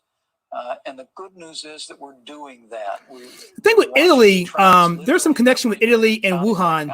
How Italy imported a bunch of workers from that area into their country. And I don't know the whole details behind it, but essentially that caused the outbreak to happen in Italy a lot worse, a lot faster. I've read an article about that, several articles about that, actually. One life lost is too many. I just had a friend who lost her mom in Kentucky, and she grieved that she couldn't be there to hold her hand when she went home. Yeah, really. With the Lord. Yeah, communism is just so successful. We should just keep it around. And on the president's behalf and our whole team's behalf, I just want to urge the American people, as we continue to take important steps toward reopening our economy, getting people able to travel and enjoy the great benefits of this country and do business around America. Yeah, that was it. Immigrants. That was right. Okay, lawyers. Okay, I got you. Thank you. Amen. We take careful measures to do it in a safe and responsible way. But I'm absolutely convinced that by early summer we could have this economy beginning to move again, and with all the tremendous advances we're making in medicine and what we've learned in this healthcare, we'll get this economy roaring and bring America all the way back. What's the Belt and Road Initiative? What's that? Viewer, but I also want to ask you, Secretary, a quick question. Some of these states that have, unfunded pension. I agree. Debt, right? And Warren, on that, sorry. To renew the country, renew the on economy. Netflix, you're seeing so many pandemic type episodes and videos and movies that bring it back. It's like they want to have panic everywhere. Like, come on, seriously? We're not looking to bail out states that were poorly managed. What we did do in the and then Netflix has this. By the way, sorry. Coronavirus expenses. They have this documentary on Netflix called I guess it's information about the coronavirus. I refuse to watch it because I wouldn't believe anything about it anyway. Without limits, so we can make sure that none of those people who've been fighting the front lines in any way are impacted by the states having lower revenues. But the president's very clear. We're looking to help states, but we're not bailing out states' finances. Carlia Alderman from Merritt Island, Florida. I'm looking that up. This. Take a listen. Hi, Mr. President. My husband and I both I'm looking work up Belt at a and local Road church, Initiative. and I think a lot of us churchgoers are just wondering. Oh, that's the when we might be able to get back to an Belt and Road Initiative. That's going to be your Do you have any idea infrastructure bill, right? Is that it? I hope it's going to be very soon because I'm seeing things that I don't like seeing. I see some churches, they are literally staying in their car with the window closed. I guess it comes out through the radio, the service. And they were getting arrested. And they're sitting in a car, and the cars are even far away, and they say, close your windows.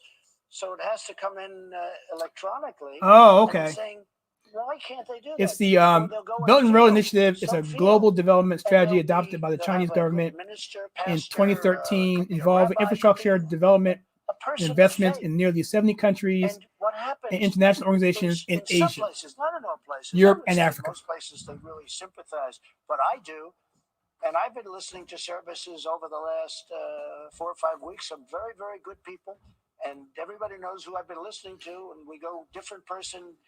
Last week it was Okay. Nolan. Thank you, guys. Appreciate that. A place I'm very familiar with. But we've had pastors and ministers. I will say this. It's wonderful to watch people over a laptop. But it's not like being at a church, and we have to get our people back to churches. Yeah, so I've been doing a website for my church because we had a plant startup for our church back in January, and we only have 25 members. We just started in January, and so when the coronavirus hit, we didn't have a place to worship, and so we didn't know what to do. So we basically started doing our videos online. And after about 4-5 weeks now, we're getting about 25 people on live streams now, which is cool. So coming out of this virus, we're actually probably going to have more members than we would have had the virus not happen. Now, you don't want to do it that way, but the fact that we can't attend church is really, really disconcerting. The fact that people in parking lots are being pulled out and put in jail because they're trying to worship is just it's ridiculous. I mean, at one time the leftists say we want church and state separation, but now they want to have the state impose on the church. So which is it? New Jersey was really hit hard. No, I think most of the numbers are coming down. We're on the right side of it, but we want to keep it that way. But we also want to get back to work. The people want to get back to work. I've seen it more and more. People are saying that also causes death. It causes drug addiction. It causes suicides. It's a lot of death caused by that. There's no win here, just so we all understand. There is no win. This is not a situation where there's a win. But the job that this country has done, the people of this country, it's incredible.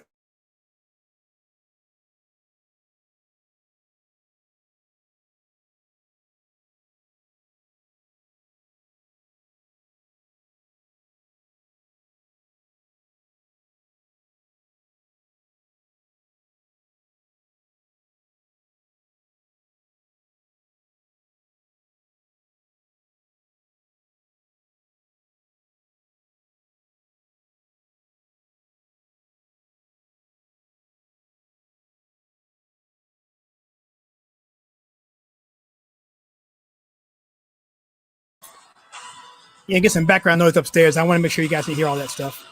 Let me pull this off. We want to help make Right Now sound a little bit better. So we're opening up SiriusXM for you. Stream now for free until May 31st. Yeah, that's a good question. That's a good segue. I'm going to ask that question. So I don't know where you guys are, what you guys do, but what's the first thing you guys are going to do? And obviously, some of you may have actually been doing this anyway. What are you guys going to do once the quarantine is officially lifted wherever you are?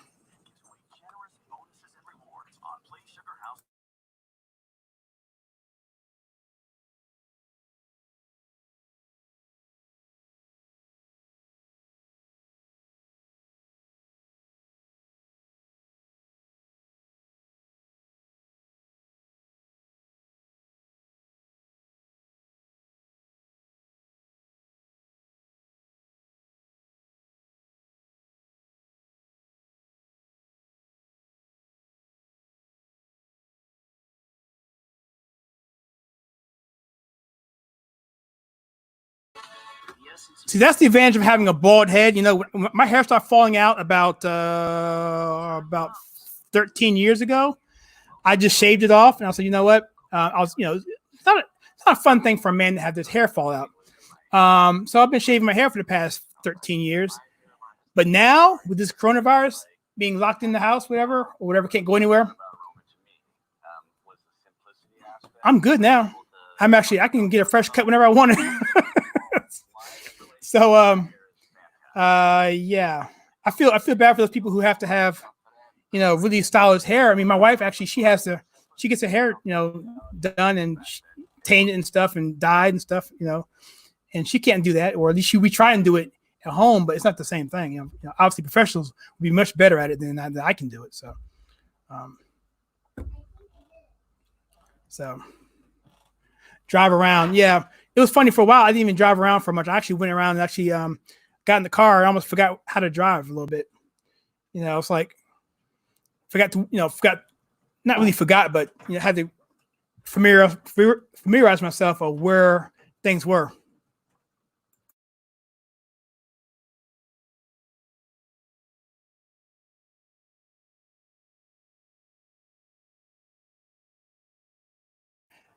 Yeah, and we go out a lot, Natasha. We do go out. We walk around the neighborhood. But for me, there's nowhere really to go other than like drive through restaurants and stuff. And we actually took them to. I took the family to. Well, I didn't take them to, but we ordered out and brought it in and had a meal home. It was different because we had been getting food from the grocery store and cooking food at home for like several weeks, and it was just different to have something that wasn't made by us. So that was kind of cool. So I think I'm going to go to a restaurant and just hang out there and maybe go do some karaoke. I hadn't done karaoke in a long time either.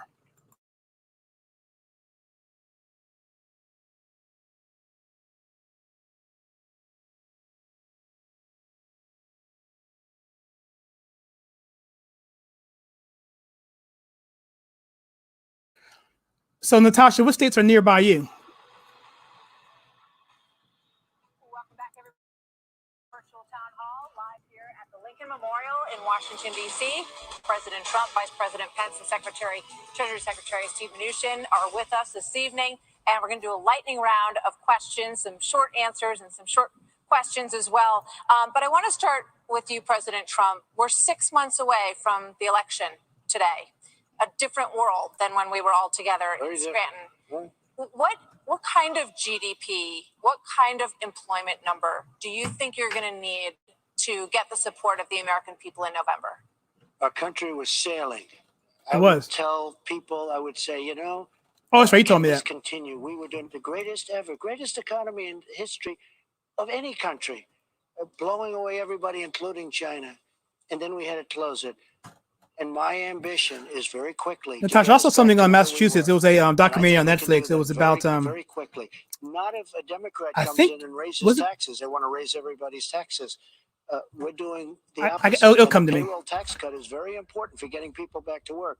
Oh, it was what I want to I do can't think is, about it. number one, we're getting rid of the virus. We have to do. We're working with the governors. We're getting rid of the virus, but we got to put our country back. Okay, it was drug testing in Massachusetts. It was dealing with like I think it was dealing with like fraudulent drug tests where they would crime the police would send the drugs to be analyzed by independent in some cases state funded facilities, and in some cases it was being fraudulent, and in some cases it was just being rushed through. It's really interesting. I didn't watch all of it, but I saw the first 2 episodes. Yes, yeah. It's pretty interesting. But they mentioned something in there about how Massachusetts was conservative when it came to legal stuff, but liberal everywhere else. I didn't get that. I didn't understand what they were talking about there, but I know that was propaganda or not. You can't have a rally. I don't think we can have a rally with an empty stadium, with nobody in there. In other words, you may be able to pull it off for baseball or football or boxing or basketball. You can't pull off a rally with 100%. It wouldn't work out too well. So hopefully Biden could do rallies in the last couple of months. Biden could do a rally with 10 people. Then maybe the last couple of months we'll be able to do rallies in various states. Mr. Vice President, you went to the Mayo Clinic. You didn't wear a mask. Your critics jumped on you for that. Then you went to GM. You did wear a mask. Was that a concession to the critics? Were you sending mixed signals there? Well, from early on, the CDC's made it clear that you wear a mask to prevent you from conveying the coronavirus to other people. And since the president and I are in the unique positions we're in, we're tested often. We should point out that we're tested as well. That's why we're here without a mask as well. I didn't think it was necessary, but I should have worn the mask at the Mayo Clinic. And I wore it when I visited the ventilator plant in Indiana. And So by Pence following the rules, he still gets slammed. it Ridiculous. really is a statement about the American people. Doesn't matter what you do with these people, man. No matter what you do, the liberals are gonna find out something to get you on the defensive. In settings where they can't do that, and I just have to tell you that I couldn't be more grateful to see the way the American people respond. Yes, that's First, right. the president Yeah, called drug for scandal. 15 days to slow the spread. It was interesting. 30 days to slow the spread.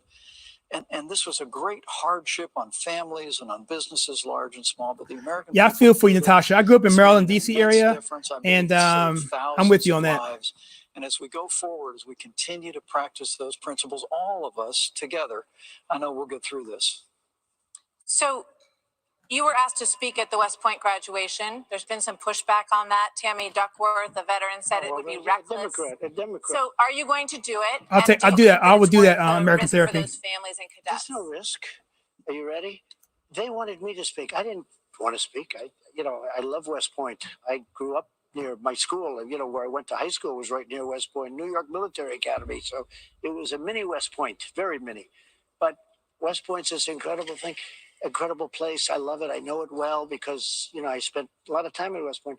They wanted me to come and speak.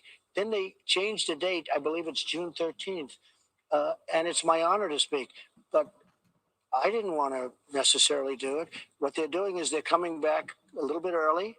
They're going to be fully tested. They're going to be very, very spread apart. I said, I want their families to be there. Mike made the commencement address. I did it last year at the Air Force Academy. Mike did it this year. There were no parents in a big stadium, and they were very spread apart, and it was fun. But I do it, and I agree with the generals. don't have a link, but if you friend me on Facebook, I can send you a quick message over to you, or I can just I can post it in my YouTube channel and send you a link real quickly. It's like 35 seconds. I can definitely do that. What do you tell them? I sat down. If I do it now, it'll probably kill the stream. I said a terrible thing. Right now, I'm on a thin line on technology-wise. We've never experienced. I said. But next time, I'm going to go full 100 gigabits on this. I'm going to take everything out, and I'm going to make sure everything's tested before I go in. I didn't know if anyone's going to be on the call. Sometimes you get only a few, but so I'm glad of the people on board, but I just feel like I didn't do you guys a good service on this because I'm a IT guy myself, and I should feel like I should have done a better job. But I appreciate you guys sticking out and hanging out with me. Let me ask you a question quickly, and I'll stay here as long as you guys want to hang out. But how often would you want to see something like this? Because typically I only do a live stream if there's something really going on, whether it be inauguration or inauguration, but a speech or any big event or State of Union address, something like that. I was thinking about trying to do these weekly, maybe this time of night, Sundays or whatever. But if you want to leave me feedback, you can, or just I may put a link out on my community section as a poll. People chime in to see what they want to speak to that point. It'd be awesome because I would do these as much as people want them. It's fun for me. I just need to be a little bit more organized and have topics, but that's pretty easy to do as well. So. And also, if you want to come on as a participant, I can have up to 6. I'm actually going to have it so that I'm going to have up to more than that so that people can actually, video chat in or actually voice themselves in as well. So that's also an option as well. So, or if you have a topic, whatever you want to talk about, we can come on live and do it, interview, whatever. I'm open to just about anything. My channel is called The Conservative Take. And I started this channel about 2 years ago based on the walk away movement. And I had noticed that in the community, in politics and in culture, in sports, everything around us, I was seeing that there's a social justice agenda being pushed, that there's identity politics being pushed. It was a narrative that didn't make any sense. It was suppressing people. It was annoying. It was killing stuff like Star Wars, NFL, baseball, everything they could touch, the Boy Scouts, anything you could see that was something that we liked, not me personally cherished, was being destroyed. And so I said, you know what? Let's just see if we can do something here. And so I created this channel called The Conservative Take. Basically, we take culture, TV, movies, we filter it right. I do movie reviews. I do culture reviews with like things with like topics like with the Dave Chappelle skit he did with Sticks and Stones, the Gervais thing where he went to the Academy Awards and blasted Hollywood. Any kind of tent pole or water cooler type event, I'll try and cover. But also, mostly, it's really about Trump because he's been such a big part of this. And so a lot of my focus has been on the Trump administration and getting the truth out there as quickly as possible so that I can use it as a talking point and to refute people out there and so people can share it. So if you go through my channel, you'll see the videos that I've done and what I've done. And it's fairly consistent across the board. But the common theme is that culture, TV, movies filtered right. And so this fits right into that, this live stream. And so, yeah, so the next video I'm working on now, actually, since you guys are here, is I'm working on an expose on Joe Biden and about why he's so bad for the Black community, going back to the segregation days back in the 70s, up into the things he's done, even to this very election cycle where we are now. So it's taken me a while to put it together, but the Wuhan came in, I kind of pushed it aside. So, but that's my next big project. And I'm gonna do another Kingface video, a third debate series on that one so that I can kind of wrap that one up. And yeah, so I'm kind of busy here. I don't do it for any money. I don't take any money at all. I do have a Patreon, but I don't support it. I don't actually advertise it. I do this because I feel it's my obligation and my duty to help any way I can help get the word out and help this man get elected. So that's kind of my spiel.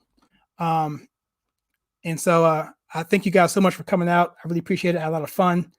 I think the president gave some really good remarks, and I think he made a lot of sense. And hopefully the media won't be too hard on him, even though I know they will. But hopefully enough people saw this to see that he is trying to do the best thing for this country in the way that makes the most sense for everybody.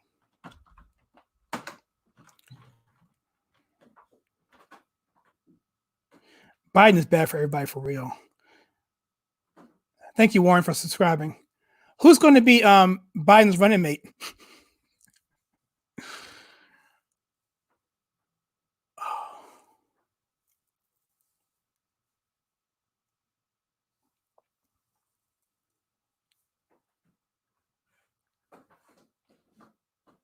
Thank you, American Therapy.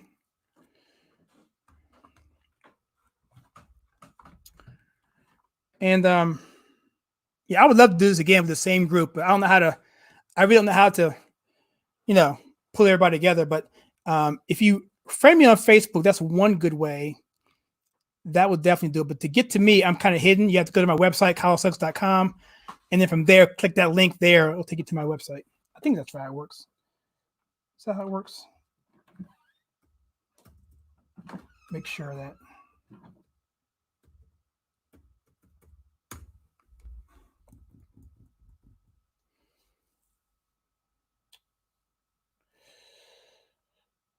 Let me see here. How do I do this setup?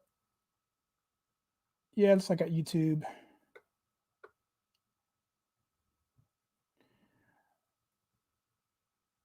don't think Facebook's on here. Oh, yeah, it is. My pages. Well,